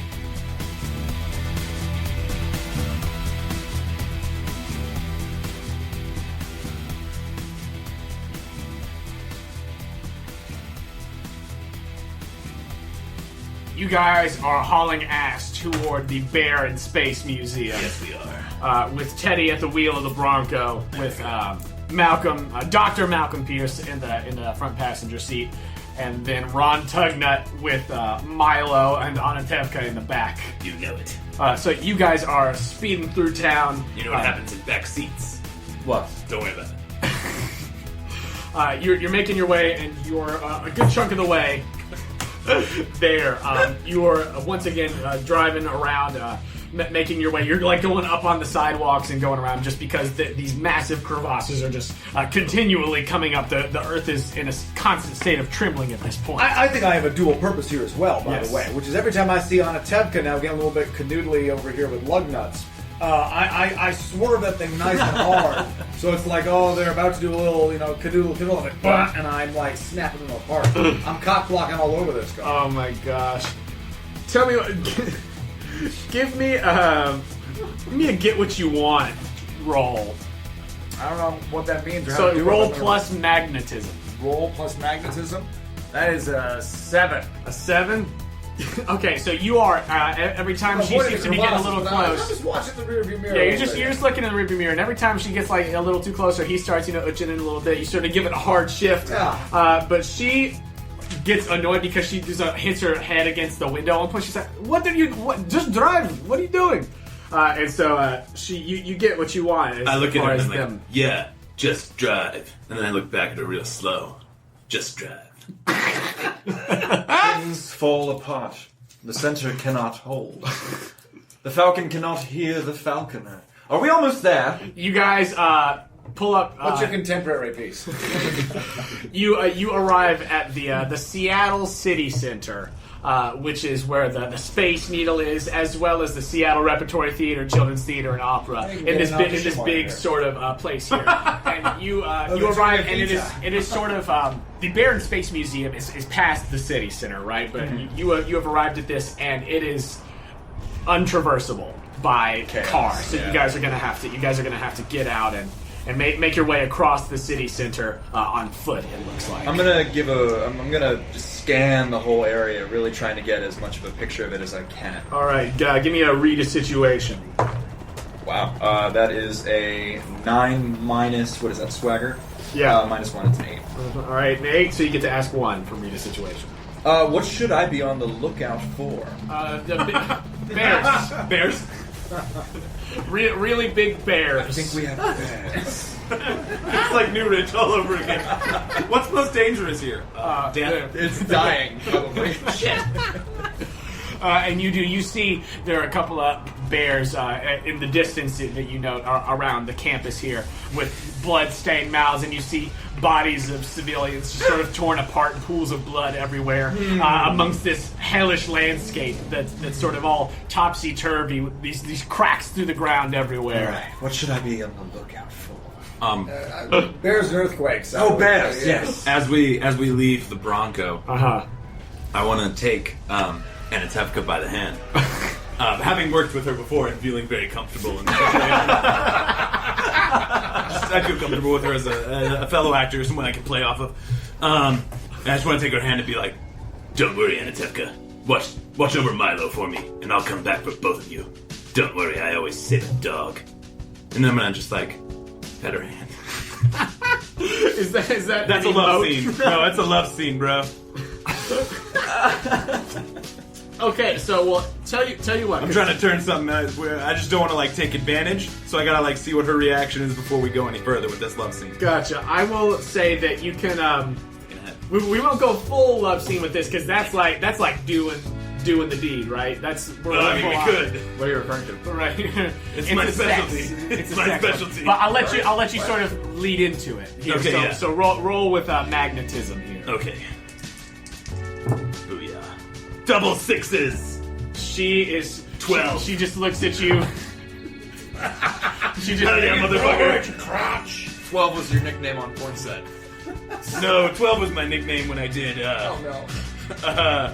12 was my nickname when I went into anal fireball. It's not even a pun. Don't even read into it, bro. Like, just is what it is. It needed a number on the end of it. It needed to be like Anal Fireball 6. No, it was anal fireball 12. That's why they called me 12 because I was the only person to be in all 12. Anal Fireball 1. Yeah, You're the third we did them one. all in one day. Yeah. Anatevka grabs your face and just says, "Be safe. I will stay with Milo. We will see you on the other side." And she just like, you guys, the camera just zooms into both of you. And I don't know if you guys are sort of like in the background unamused, but I'm telling you, director. Well, we need an enigmatic cut to because I clock this. I absolutely see this, and I have an enigmatic look. yeah, you're sort of Chekhov's gun, between that them. one right there. You're sort of between them in the Yeah. shot. Oh, Yeah, so yeah. it's Yes. the two of them, Right. and you're sort of blurred in the background, but then the focus shifts from them to you. Well, this.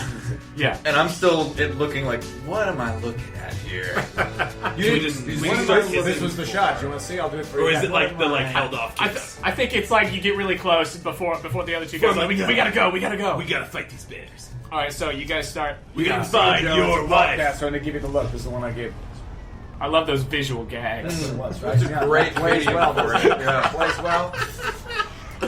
Does anybody else in the podcast want to see that? Because I can do it again. Oh yeah, I think With reckless abandon, I think Dr. Malcolm Pierce pushes up his immaculate sleeves on his glamour-muscled arms and immediately starts walking towards the bears, fully intending to tussle with them. All right, and so the bears are sort of they're in the area that's closest to the theater district here of the city center.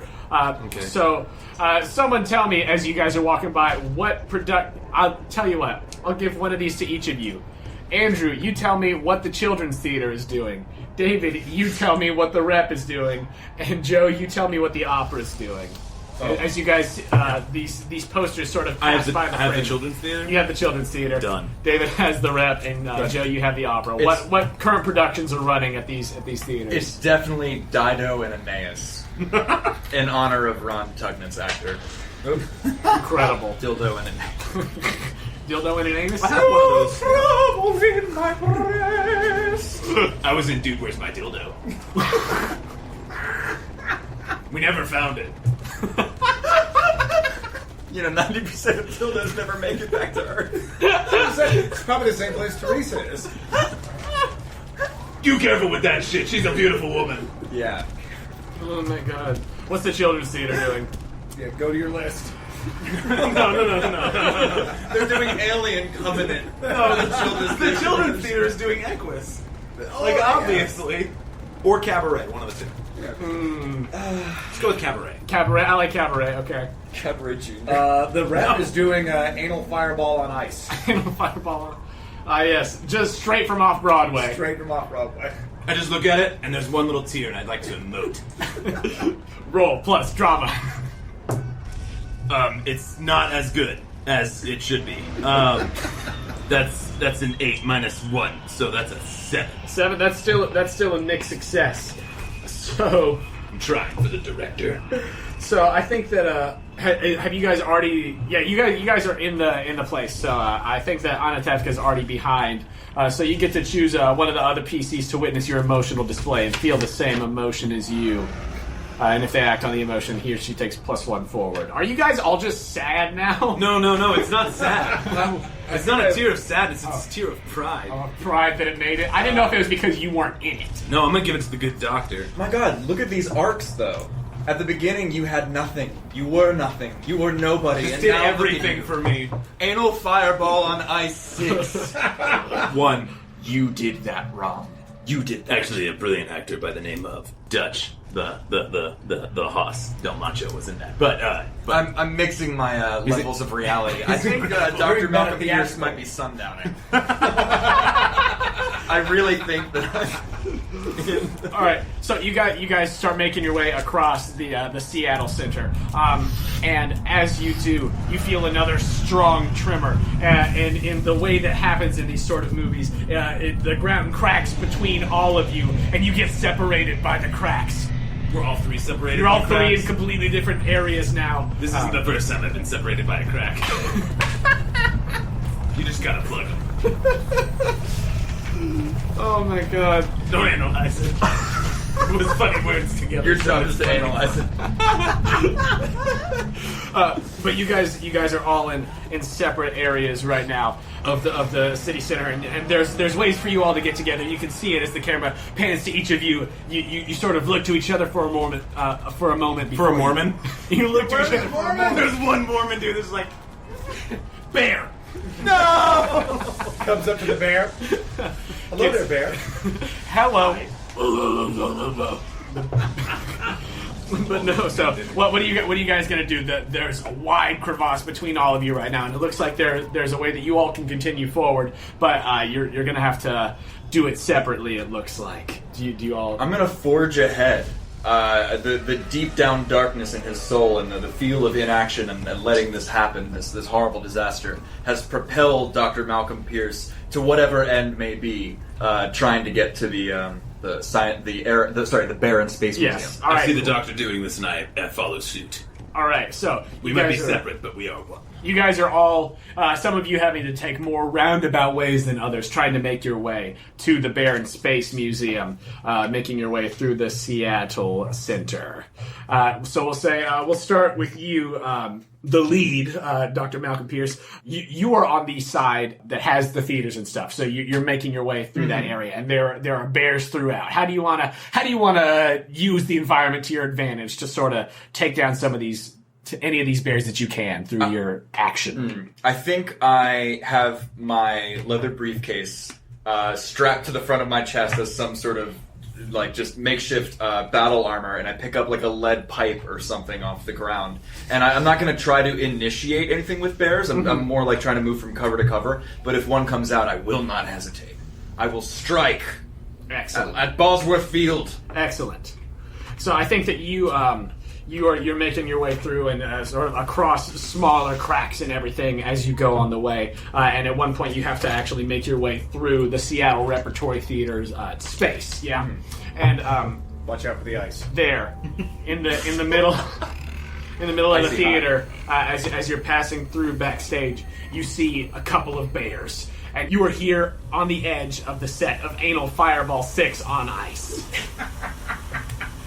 It was the best one. Some people say the middle one's never as good, but like, Well, where was there to go? reaching Where its was there to go climax. after 6? Yeah, like it reached its climax. But Yeah. Paint me a picture of the stage picture of Anal Fireball 6 on ice. Well, explain the plot of Anal Fireball 6 on ice to me first. Oh, it's just like two dudes doing anal.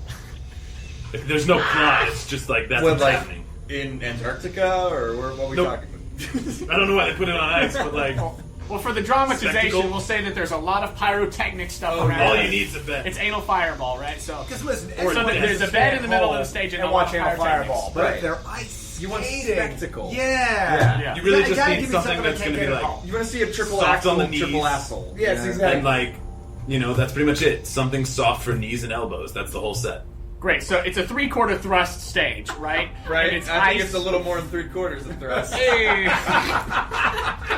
I think it's a little more than 3/4 of thrust. with this cracked ice in the middle that this Don't bed ever is thrust just 3/4. on in the middle of, precariously perched on this cracked ice, and you see that there are these different places for pyrotechnics throughout. And as you're passing by the backstage area, the bears notice you, and one of them looks directly at you, and you get the feeling that they're about to charge. What are you going to do to nullify the bear threat? I am going to dive onto the ice past the lovely padded leather couches and what with the pumping jazz music or whatever is being pumped into Anal Fireball 6 on ice. Absolutely. There's yeah. always The- something being pumped and into Anal I- Fireball. Oh, The air Tell me about earthquake set off like the sound system, so Oh, there yeah. is this music happening in the background. I like that you've Sex justified it. jazz. Yeah. I like that you Yeah. come up with a reason to justify the music, because otherwise the story has no verisimilitude. You have to justify why there's music playing. Well, I'm crafting, I'm weaving the tale. Listen, your respect for detail matters. Yeah.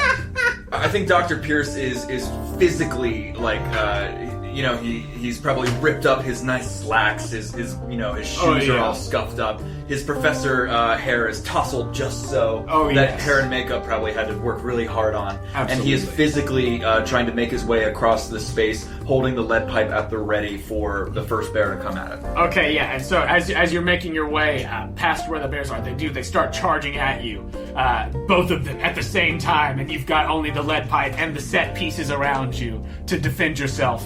How are you gonna do it? First bear is charging, and the second one's rearing up. I'm gonna stunt on him. Stunt on him. I'm going to fake with one swipe and then roll backward onto the ice and slide the rest of the way off stage. Excellent. Give me a stunt roll.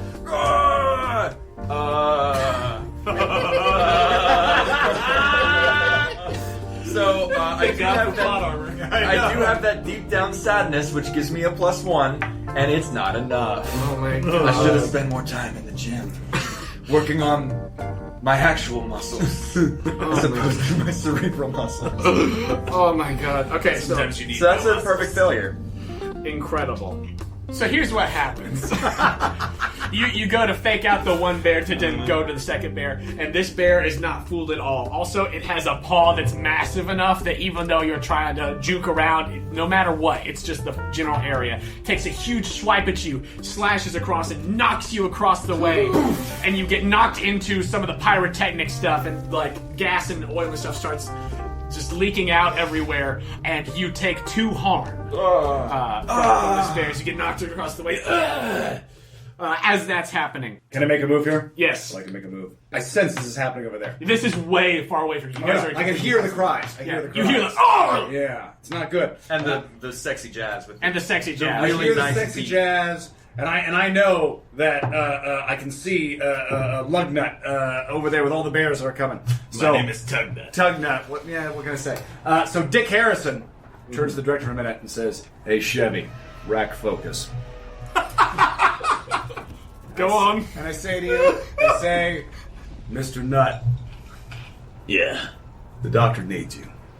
My daughter, Natasha, needs you. One of us has to live. I'll draw the bears off. I pull out my Beretta. I rack it. I load it. And I run at those bears. I cry out, I ain't no goddamn teddy bear. Yippee-ki-yay, motherfucker! Give me a killer one-liner roll. Oh my god! And I draw off the bears that you can go save him. So do you want +1 to your next roll as you go to deal with these bears, or do you want to add 1 to camaraderie? Camaraderie. All right, so you guys have a camaraderie score. What do we do with +2 now. camaraderie? We can spend it with a camaraderie. Is that always the question? Yeah. So we're at 2. Yeah, that's right. Oh my god. Knowing that's happening, I'm jumping the gap. I'm gonna what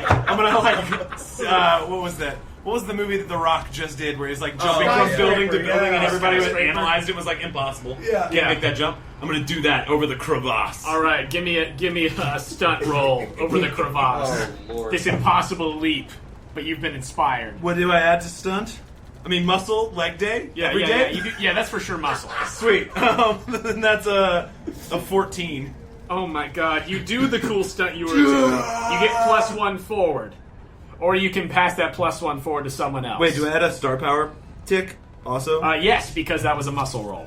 And as I jump, I'm just like, yeah, fuck, and just like flexing through Is it in slow motion? I assume. I mean, Oh, it has I'm to not be. the director here. But like, so, I think so. Well, you could specify on if you get a full success. On I'm not something, editing. Is there any way that as you're jumping in slow motion, there's an explosion behind you? I only assume that one of the buildings in the back just like explodes Falls. and starts falling. I'm like not looking at it, just like, no Oh, shirt, my just God. glistening. As there's another trimmer, absolutely.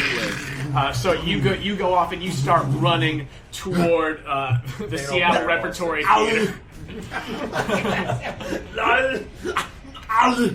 You do that as you, Teddy, start drawing the bears toward the Chihuly Glass Museum, Yes! which is actually in the Seattle Center. Yes, it is. Fucking Tennessee Williams ass museum is this?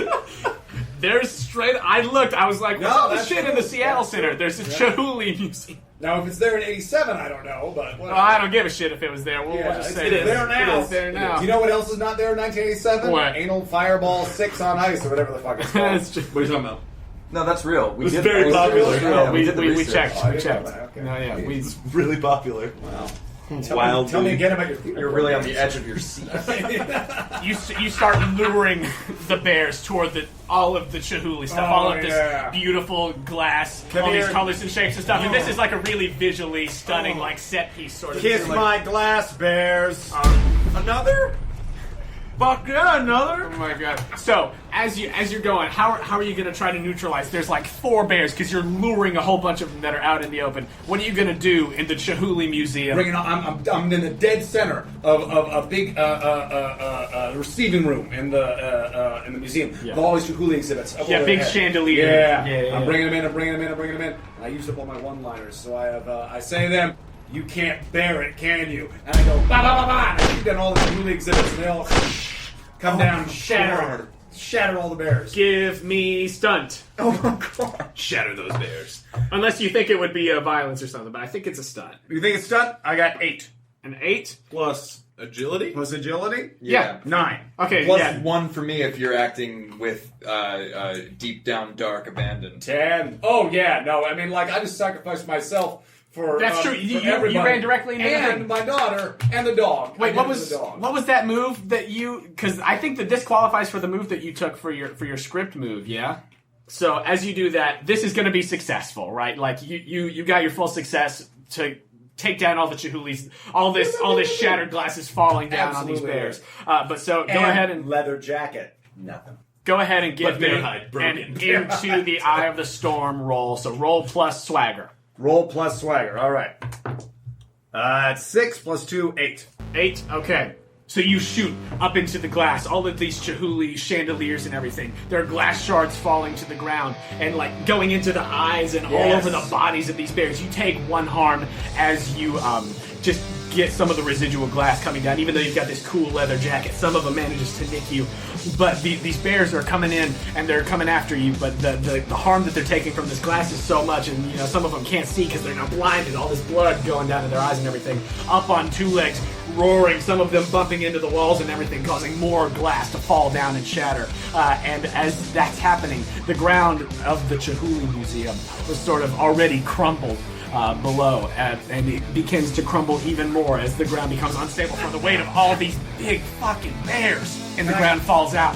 The ground falls out, and the last that we see of you is you running and trying to make your way Can out. I cry out one last thing? Yes. Can I cry out, it's unbearable? And it cuts away. Damn. It's powerful acting. Ron, you are now in the lobby of the I look Seattle good Repertory running, too. Theater. As you run in, you see. No! You see that Dr. Malcolm Pierce is My good sort of on childhood the friend floor. Malcolm! No! The bears are like coming toward it. He's sort of like done his best to crawl out of the way. You see that there's like gasoline and everything I everywhere. have from one where he- working arm. Yeah, There's yeah. gasoline? Yeah, I mean because Because of pyrotechnics! because of the pyrotechnics. He got thrown into one of the pyrotechnics. Gasoline and Fireball, pyrotechnics. Yeah, there's all this fuel, this powerful fuel everywhere, It's called amyl nitrate. yeah, Dr. Malcolm is like crawling away as the bears are in hot pursuit, trying to get him. He's in sort of a small space and they can't quite reach him, but you see him, he's there. And Ron, the bears are after him. I realized something. I haven't been doing the move that I've been supposed to be doing the entire game to stop the game from continuing. You know the move that's supposed to end the game? the move that we can't end the game without? I'm just running. I forgot. Are the bears like coming near him? Yeah. You like, Fatty, you're like in the wings right now. The bears are just so fucking big No. that the claws can't quite reach into where Malcolm! the space that he's crawled into. Don't And use as the he's- move! As he's yelling this across the Do it! I don't know! I don't know what it is! Do it! Yeah, Malcolm! Yeah, do the move, Malcolm! Yeah, move on me, Malcolm! Do it! I'm proud of you, Ron. I'm yeah. Proud of you. We're all proud. We're all proud. Yeah, we're so proud here. I'm so proud of you, bro. Bro, I'm so proud of you, bro. What are you doing?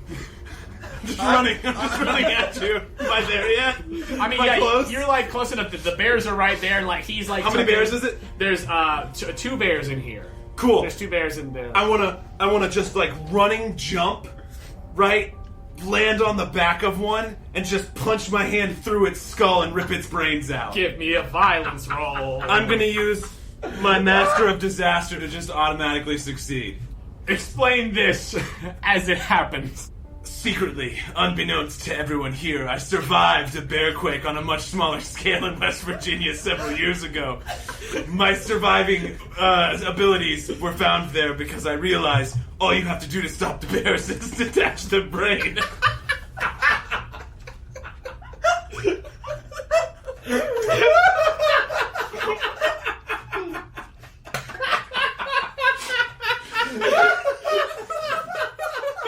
So, I see my good friend Malcolm suffering, and I run, and he's talking about some move, and I'm just so proud of both of us because we've come so far. We both had sick gains since we were kids. We were both kind of like spindly little kids, and like we both had like sick bicep, tricep, lats, delts, everything gains. So I'm just so proud of us. And I run, and I jump and leap on the back of this bear, and it starts to like growl, and I just take my fist as I did before in West Virginia a few years ago, and I smash my hand through its skull and rip its brain out. And it collapses, and I just look at the other bear and I go, looks like I'm the bearer of bad news.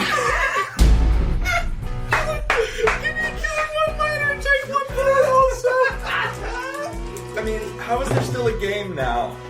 That's the game, that's it. What do I add to one-liners? What, swagger, and also you, Swagger, and I have a +1 going for it already. I'm right? giving you an extra one because fuck. That Okay, was well, it's good. above 10. It's above 10? Yeah. You fucking, yes. Absolutely. You choose one. Choose one. +1 forward your next roll or camaraderie. I'm gonna take +1 next to my next roll because I'm worried about this other bear. That's fair. You say it as you rip that bear's brain out of its skull. And I take the brain and I just wipe it across my chest and face so I get like sweet like blood marks. It's like Predator with mud, but just me with blood as it's like spraying out of its skull. You know what? We're here now. It's Tarantino, Fucking, right? You smear bear brain all over yourself, and this big fucking bear looks at you and like gets up onto two legs and does a fucking Karate Kid stance, like let's fucking go. Give me a violence as you're gonna fight the bear. Are you doing anything? Or Was the bear attacking Malcolm? me? If there's a second to do so, from the floor, I'm gonna try, inspired by my wonderful friend Ron and his heroics, I'm going to whip the lead pipe with my one working arm into the bear's dick. Nice. As a I was gonna go distraction. for the dick too. Nice. I mean, I always go for the dick. Great minds think alike. I'm Dutch the hostile macho. I always go for the dick. Oh my god. I'll give you a +1 since he's helping you out here. Yeah. Okay. But yeah, so this bear is gonna go fucking kung fu on your ass. That means you have a +5 to this roll. 3 muscles, 1 from me, and another from me. Well, it's gonna be just a 12 with all of it. Great. Choose 3. Choose 3 things to do to this bear. Oh, you know one of them. Go for the dick. You know one of them.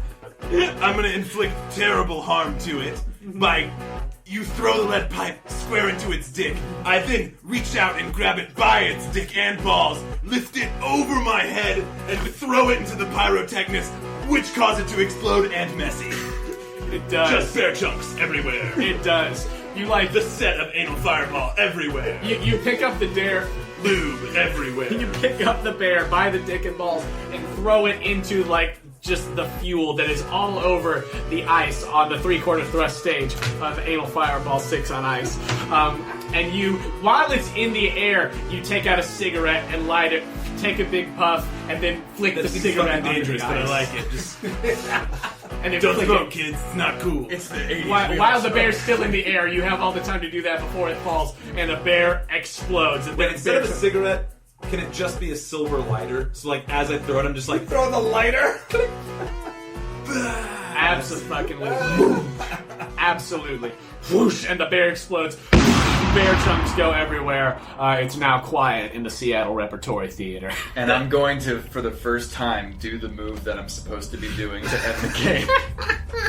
When you have a quiet moment, roll, right? Yeah. With this quiet pride I have in both of us, I'm going to roll to move towards safety. That's a 7 + 1. So another PC suffers 2 harm. Oh my god. Shit, I'm on fire. And we move towards safety 1 out of 5 bits. Oh my god. Great. You move 1 out of 5 bits. As you pick him up, Dr. Malcolm Pierce is very weak right now. He's got 1 working arm, but he's still holding on. Here, take my flannel hand wraps and tie it on your arm. They'll stop the bleeding and staunch it. And you start leading the way forward when you step out onto what's left of the ice, and you slip because the ice is very slippery, and you get a nasty gash on your leg, taking... Fuck! There's an explosion like 2 feet away and I slip on fucking ice. That's the funniest option. And I use my first aid kit to heal him. It's not You your mean first all nasty harm? gash. Or just 1 harm? So what does the first aid kit do? Does it heal all?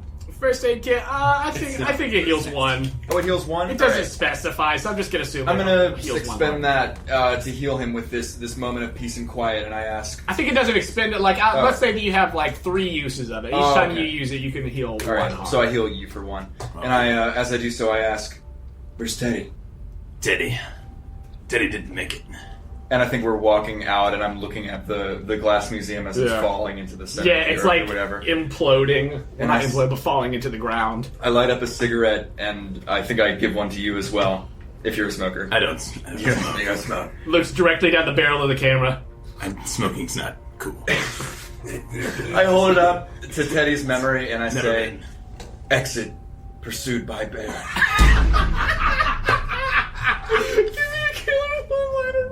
Yes, Tartuffe.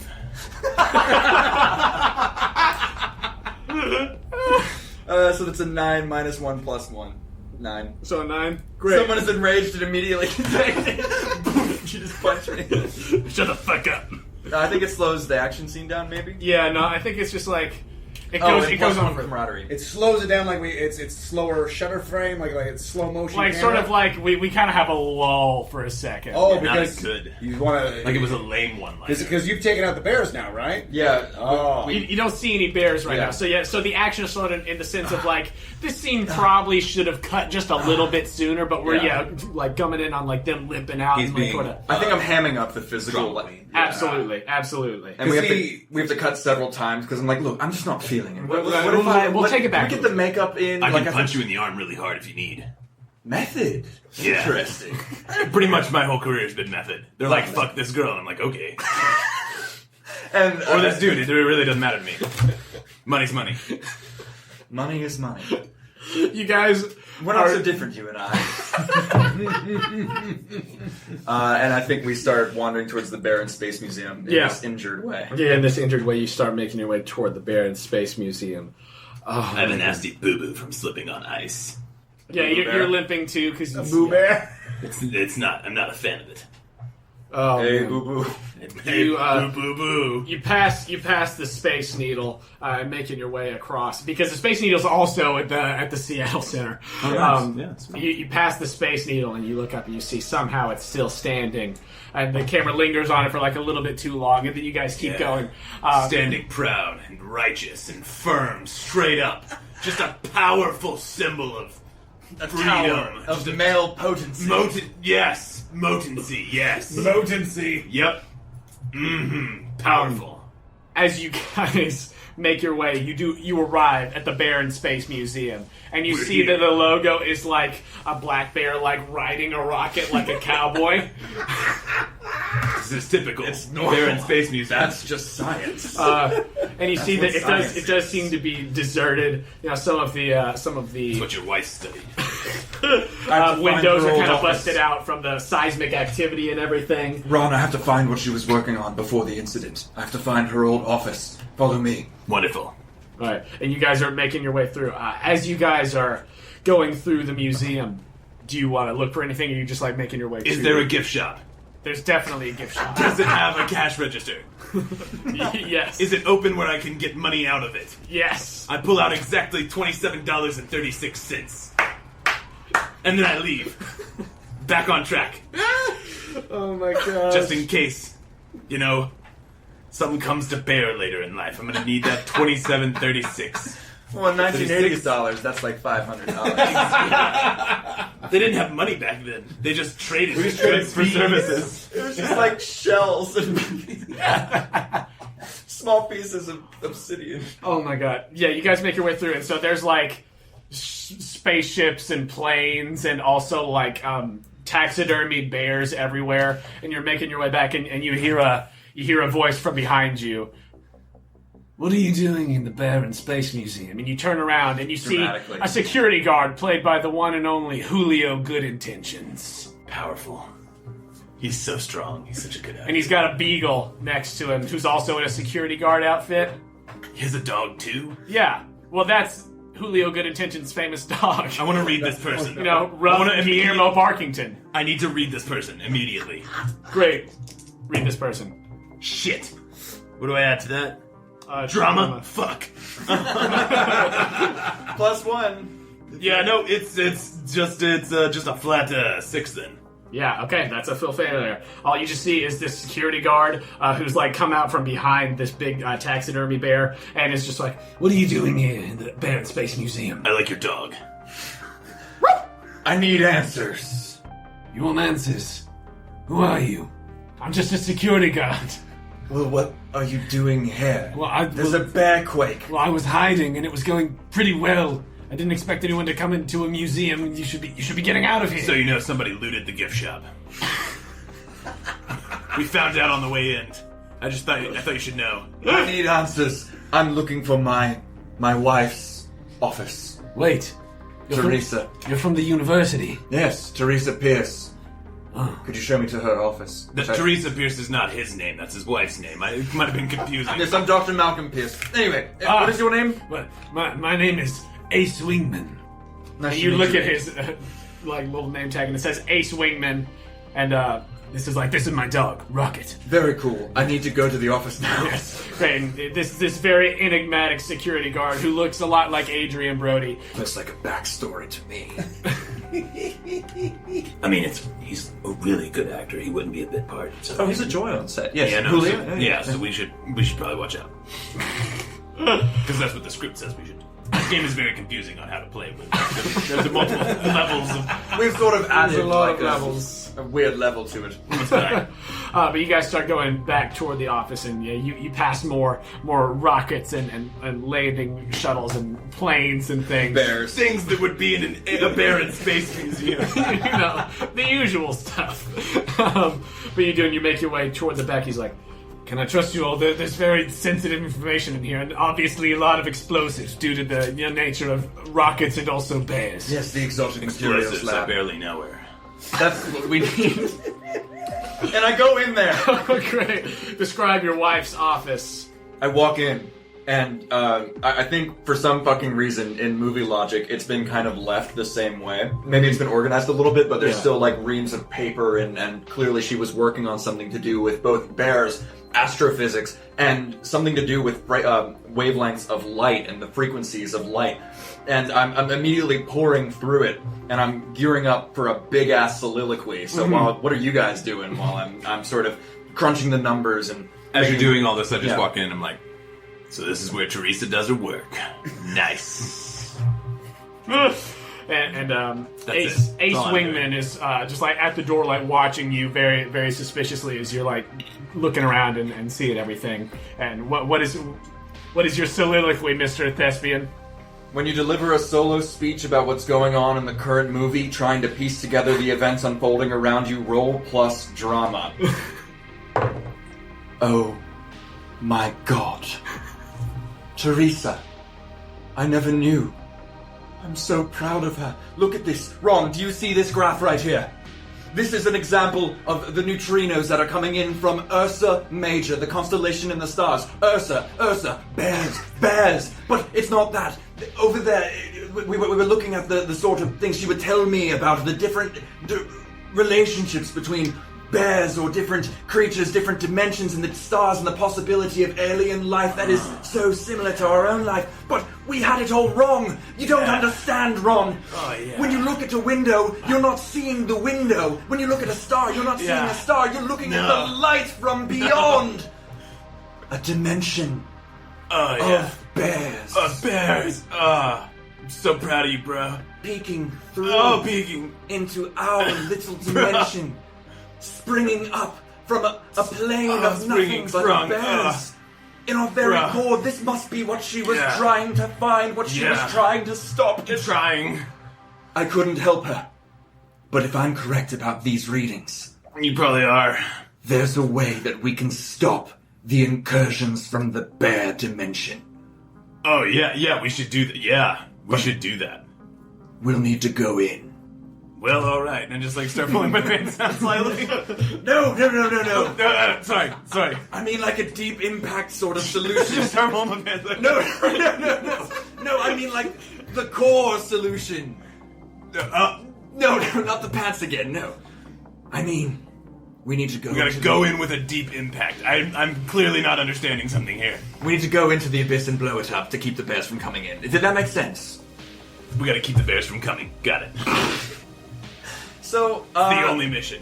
What was your roll? I did roll a 12 plus 2. Shit. So, plus 3. So, when you deliver a solo speech about what's going on in the current movie, trying to piece together the events unfolding around you, roll plus drama.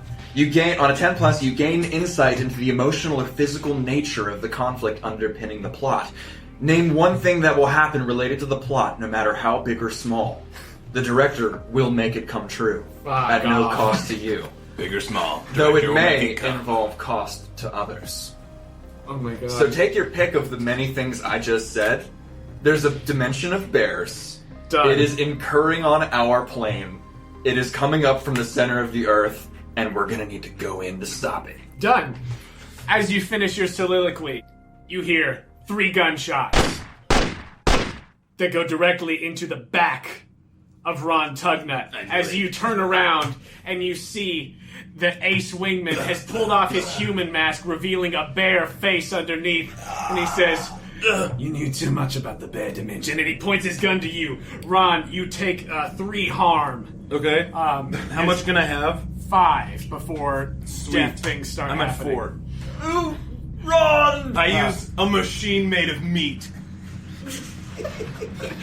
Getting hit only makes you angry. When you are hit in a ranged or close combat, whether harm is inflicted or not, you can make this move. I get to roll muscles and decide some stuff. Roll muscles. And I just want to clarify, Ace Wingman pulled off his human face and there was a bear face underneath. Not surprised. Not surprised at all. disguise. Oh dear, no. Remember, Not you're the proud. best. You're proud. Well, I have a plus, because I had a +1 going forward. And then I had proud +1, right? Yes. Sweet. So then I'm adding 5 to this roll of 5, so a 10. Oh my god. Dear Lord. All right, fine. Yep. It's a muscle one, so put a star power tick.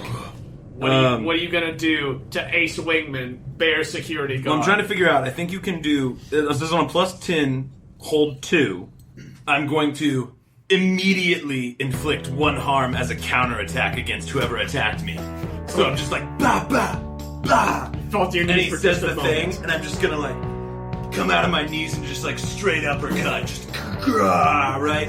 Do. Boom! And then I'm going to perform a feat testing the limits of human strength. And do what? I'm going What are you gonna do to the bear man? As I uppercut him, I'm gonna grab his lower jaw and then grab his genitals again and lift him over my head and try and pull him apart and rain blood down on my jacked body. Is that something that you just get to do? It literally says perform a feat testing the limits of human strength. Alright. And there goes the cameo of Julio Good Intentions in this particular feature. That's a wrap on Julio. Good job, Julio. As he just gets ripped apart. Oh man, the CGI is pretty bad because it's 1987. Right. But oh my, wow, What a moment. you were. Didn't need to CGI these pecs though. That's true. And then like the camera zooms in on just like the glistening blood-covered body because also there are bullet holes all in. Bullet holes just leaking as I just Leaking so much everywhere. blood. But as that happens, there's a moment of silence as Rocket, the dog, starts running toward the Space Needle. What are you guys gonna do? That dog is a bear too. I'm bleeding out. Ron, Go on without me. no. I'll catch up. No, Ron, go. I need you. I will follow as fast as I can, but you might be faster than me in my current state. Ron. And I dramatically come up to him and I I just throw up like everywhere. I now tear off my Oxford shirt, Obviously. rippling power muscles. Yes. And I try Bro, to tie it around. sick gains, bro. Sick gains, bro. Gains, bro. Tears running down my eyes. Ron, I thought I'm getting that pale Boromir look. I thought sadness could bring us through. I thought pride can bring us through. But you've taught me, Ron. It's just love. Yeah, bro. It's just love, bro. You just gotta love so hard, bro. And I am Yeah. You emote. That's a 9 plus a lot. Yes. So star tick. Yeah. And then you get. Yeah. Yeah. So you get +1 forward when acting on love. I love you, Ron. And then I run out to the Space Needle. Great. You guys start grabbing as many explosives as material, rocket canisters or whatever. There's a lot of explosives in Teresa's office. Did Julio have a nightstick? Did Julio have a nightstick? He had a gun for sure, and yes, also a nightstick. Cool. I'm gonna take the nightstick and toss you the gun. I'm stronger with a nightstick than I am a gun. That's how weird I am. I am too. I have a -1 to agility. Well, you can pistol whip someone with it. That's true. And I pick up, I suppose, that and like a rocket canister and head on out towards the Space Needle. Great. As you reach the front door of the Barron Space Museum, you see it. A portal coming around the base of the Space Needle. The portal's coming. This sort of purpley portal from the midst of the Earth, where all these cracks are, massive, and you see emerging from the portal what can only be the Mama Bear, as she lets out a furious roar and starts climbing toward the top of the Space Needle. As Andrew ties a bandana around his head. You guys have a bunch of flight vehicles and rockets and taxidermy bears. What are you gonna do? With love in my heart, I advance. Malcolm. Give me the rocket fuel. Just do it. I do. Give me the gun too. Take the nightstick. Okay. A little bit of inventory management. Put the rocket fuel canister on my shoulder. Just make sure this goddamn portal closes. I take the gun and I go charging at the Mama Bear with the gun held to the canister. Alright, and I will want to clarify that the Mama Bear is like 50 feet tall. I'm so aware. Massive. And going towards... Ursa Major. Alright, you start running as fast as you can. Blood still kind of everywhere. There's a little bit of but you start running toward the portal. What are you going to do? I'm going to run towards the portal as well, but I'm going to take a tangent to get away. Maybe hiding behind bits of the crevasse that have like shoved up or whatever. Great. To try to get into behind the Mama Bear. Incredible. Alright, you guys are making your way. How far am I away from this bear? Oh gosh, you're probably you're like across the way, so you're probably a good like about a football field. From, Keep like, charging. Keep charging. Yeah. Let me know when I'm in 30 feet. It's like one of those running montages where it's like it's to you, and then it's to you, and then it goes back to you, and then it's to you one more time, and you guys are going and charging towards. As you get close to the portal, what are you planning on doing? The portal sort of surrounds the area around the Space Needle. It's almost as if the Space Needle is like emerging from the portal with this area that's all around it. Space Needle emerging from the portal. A little bit of Dutch comes through. I'm like, yeah. And I keep running. Set direction. Yes. So valid. And I keep running. How close am I? You're like at the edge of the portal now, and so there's about like... You're going after the big bear, right? Yeah, but I'm close to the bear, right? I'm going for the bear. The bear's like halfway up. The bear's being like climbing. It's climbing the Space Needle? Yeah, it's climbing the Space Needle. Okay, well, how close am I to the bear? The bear's probably about halfway, working its way to about halfway up. So it's probably about 200 feet up in the air. Space Needle's about somewhere between 600 and 700 feet. Perfect. So it's the perfect time. It's the perfect opportunity. I grab the canister and I Arnold Schwarzenegger hammer throw it at the bear. I just like all the muscles ever, blood still pouring out of multiple gunshot wounds, and I just hammer toss it like Conan the Barbarian, just up at the bear. But before you let go, suddenly you're shot in the kneecap by somebody. And Teddy returns riding on a bear, riding barebacked, with Teresa. And I say, get away from her, you bitch! And I throw Teresa up at the big bear because Teresa is going to use her special science to get inside the bear's brain to get the bear on our side. It was the only way to stop you. I'm sorry. I had to shoot you in the kneecap. I'm pretty sure I'm dead from that. From your kneecap? Yeah, 4 out of 5. But it doesn't automatically kill him, but now I have license to kill him whenever I see fit. That's ironic. I only know know how to shoot people in the kneecap. I'm so sorry. I only shoot kneecaps. Oh, God. But look, Teresa's up there. She's going to fix it. And you know where Teresa was this whole time? Lost in Singapore. I knew it. I fucking knew it. So I don't really know what I'm doing. So you're running, and you saw this whole exchange happen, and she's Is Teresa thrown up there? Or is she like up on the ship? Teresa's up on the bear. She's like, well, she was like 200 feet up, so you threw her across the way. Go ahead and give me a stunt. Are you just able to throw wifes? Listen, Teddy's been on a vision quest. Teddy's learned a few things. So what happened? You disappeared. What happened? Well, I'll tell you. We're gonna flashback. Absolutely. As like he looks back at you like, I thought you were dead. Oh yes, but all the knee. shards of magical Chihuly glass actually infused my body, and I now have supreme strength and powers. And I was able to find Teresa in Singapore using the clues from the book that we were reading together. I have brought Teresa back from Singapore, and only she can deprogram the bears to get them to close the portal and be back on our side. It's the only thing that makes sense in this world. It's true. It's the only thing that makes sense. So you threw her, and she's like a good chunk of the way. She's like climbing up toward the bear. She's like, Daddy, my knee! What the hell, bro?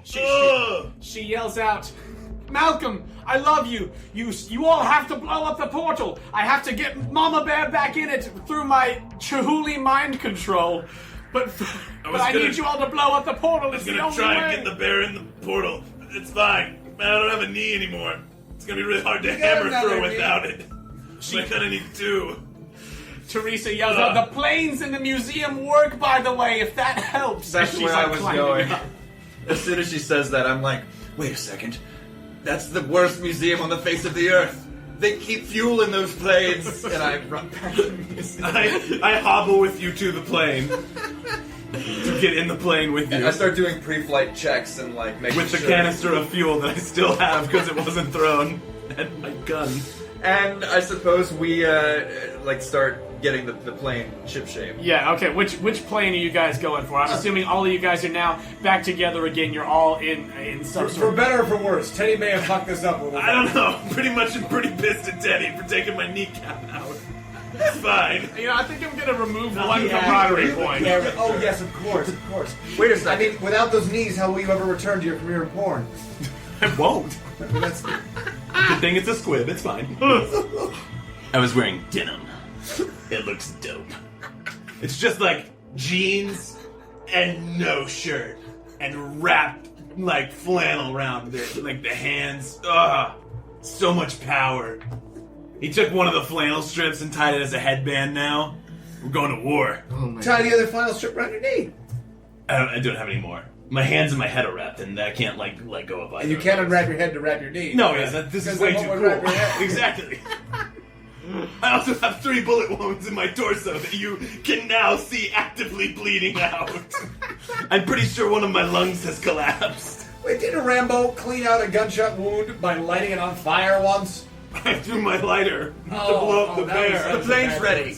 The plane's great. All right, you guys all hop in the plane. So what's your plan? How are you gonna? Teresa, you see her. She's like on the bear now, like trying to wrangle it using her Chihuly mind powers that she got in Singapore. Is she trying to wrangle it, or is she trying to drive her? She's trying to drive her that bear. That's why they call her the driver. She's trying to drive that bear back to that portal from whence it came. Gentlemen. But you have to blow up the portal. She's like, you have to blow up the portal behind me once I get the bear back through the portal. Gentlemen, it's been an honor flailing with you, trying to figure out who we are and what we're doing. I feel This plane strong.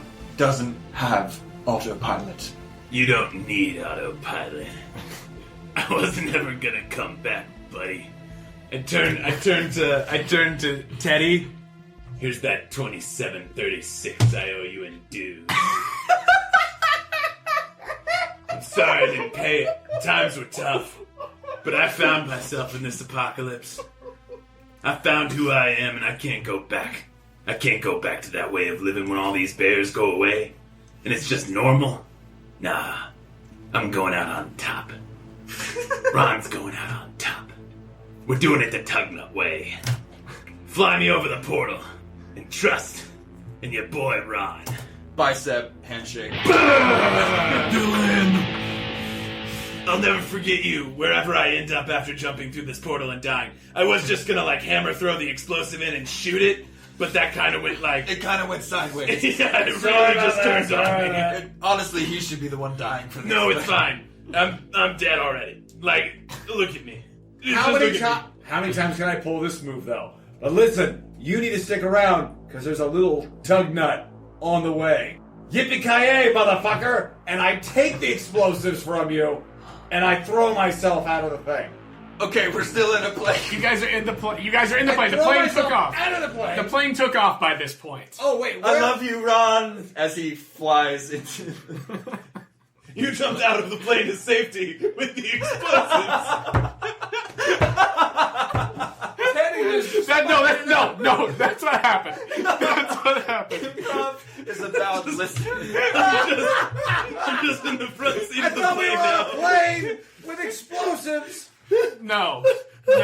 This was sort of like a montage sort of thing where you were like, no, I'm taking this plane, and we see that you're in the plane and you're longingly looking after I'm it. a dead man already. And you've got the explosives in the plane, but what you didn't realize. You see us in the rear view mirror of the plane. Was that Teddy was in the plane?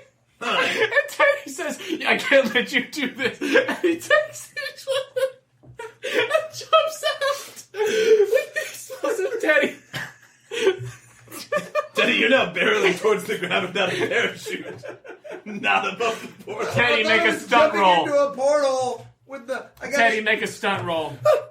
4. I'm dead, man. It ain't going well. What am I going to do with all these camaraderie points? I don't have any more comrades. I don't know what they do. I don't know how to spend them. There's one move. I was thinking about it, but the extremis has come. Oh my god.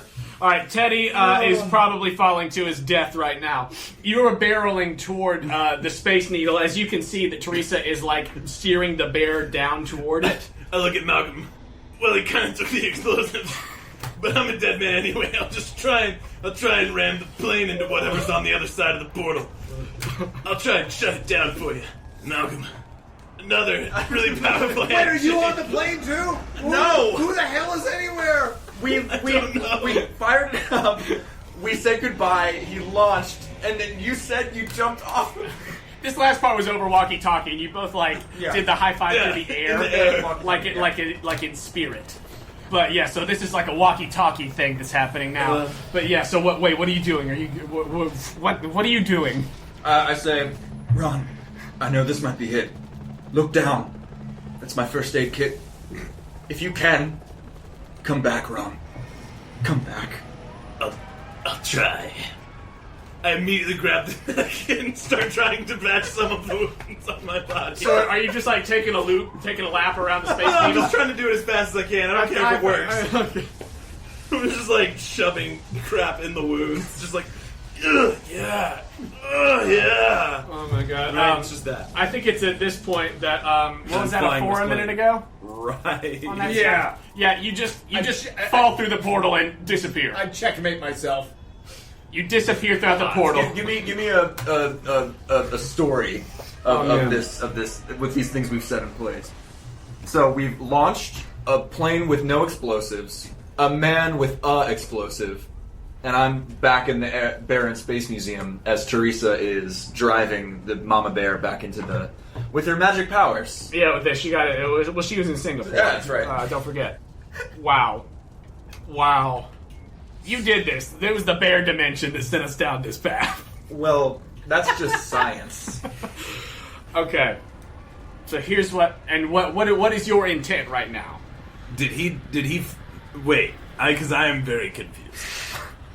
Did Teddy fall through the portal with explosives, or did he just land on the ground? He fell through. He's fallen in the portal, disappeared in the portal with the explosives.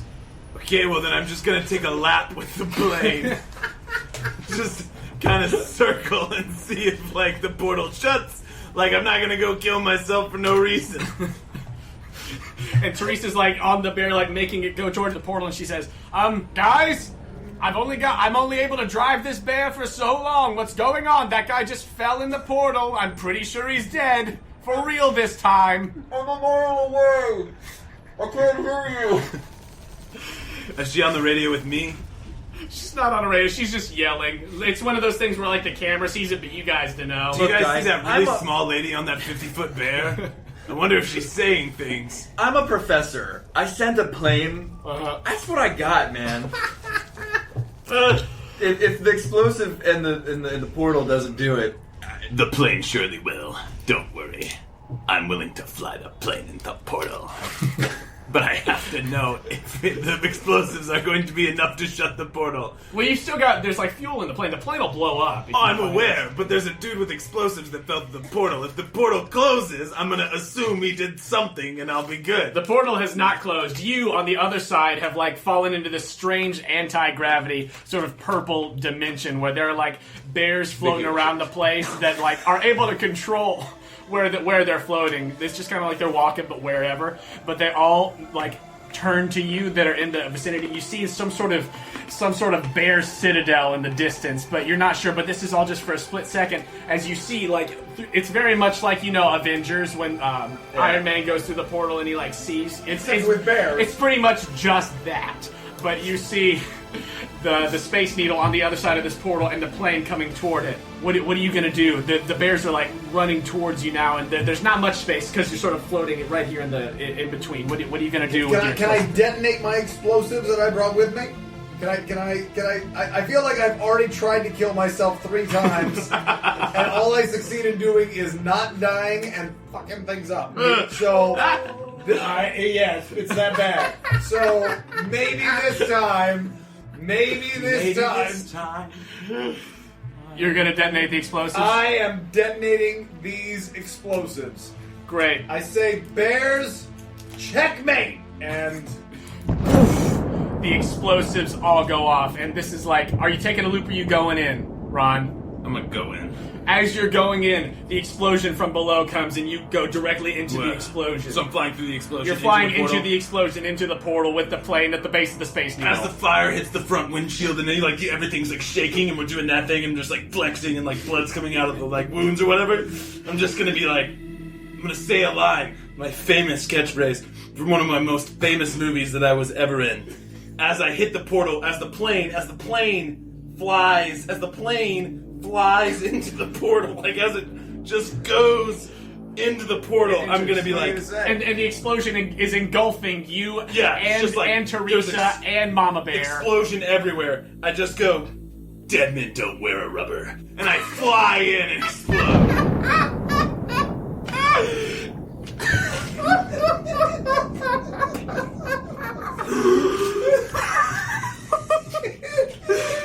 it's been 6 months since the BEARQUAKE. It's like in slow motion now as your soliloquy's happening. We see a mushroom cloud of what was the Space Needle. We see the last seconds of Teddy and Teresa and Ron and Mama Bear as they are all engulfed in flames of the Space Needle. We see all of the bears in this bear dimension in the immediate vicinity that were charging at Teddy engulfed in this flame that immediately incinerates them. As we're seeing all of these things come to fruition, as the portal then sort of closes in on itself, we hear the soliloquy. When a movie ends, you can deliver one final speech before the credits roll. Roll plus drama. Fuck, that's the worst roll ever.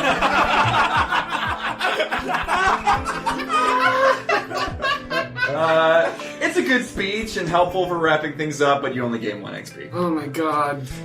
Ding. Give it to me. It's been 6. Can we go back, Dominic? Yes. Take it back. This is the end of the movie. It's just VO, so it's Yeah, like we that's can fine. take as many takes as we want. It's been 6 months since the BEARQUAKE. Teresa had a lot of answers, but it's only left us with more questions. When I think about my friends, Ron, that other guy, and the Russian lady. No, I didn't come back for her. We cut to her and she's just like, where did they go? I wonder where they are. I think about them. The sacrifices they made for me, for us, for the entire human race. And I look up in the sky, Teresa by my side, and I see the constellation. I see Ursa Major. And I see that twinkle, that star, so many, many thousands of miles away. That star may be dead, the light hitting us from millions of years ago. And I think how lucky we were to make it. How close it was. We did make it. Barely. Cue the credits. Well done, sir. Nicely done. Nicely done. And then there's, because we have to leave with Post-credits. some sort of, questions. We have to. Oh yeah. As the credits roll, post-credit scene, we're back in the bear dimension. We zoom in on the bear citadel that Teddy saw oh so briefly before his demise. We go to the throne room, where there is a bear with an eye patch in this regal attire, looking at a map of New York City. Points to the map, and with the voice of Dominic Chevalier doing VO, next time, they won't be so lucky. Cut to black. I didn't have a bear pun ready.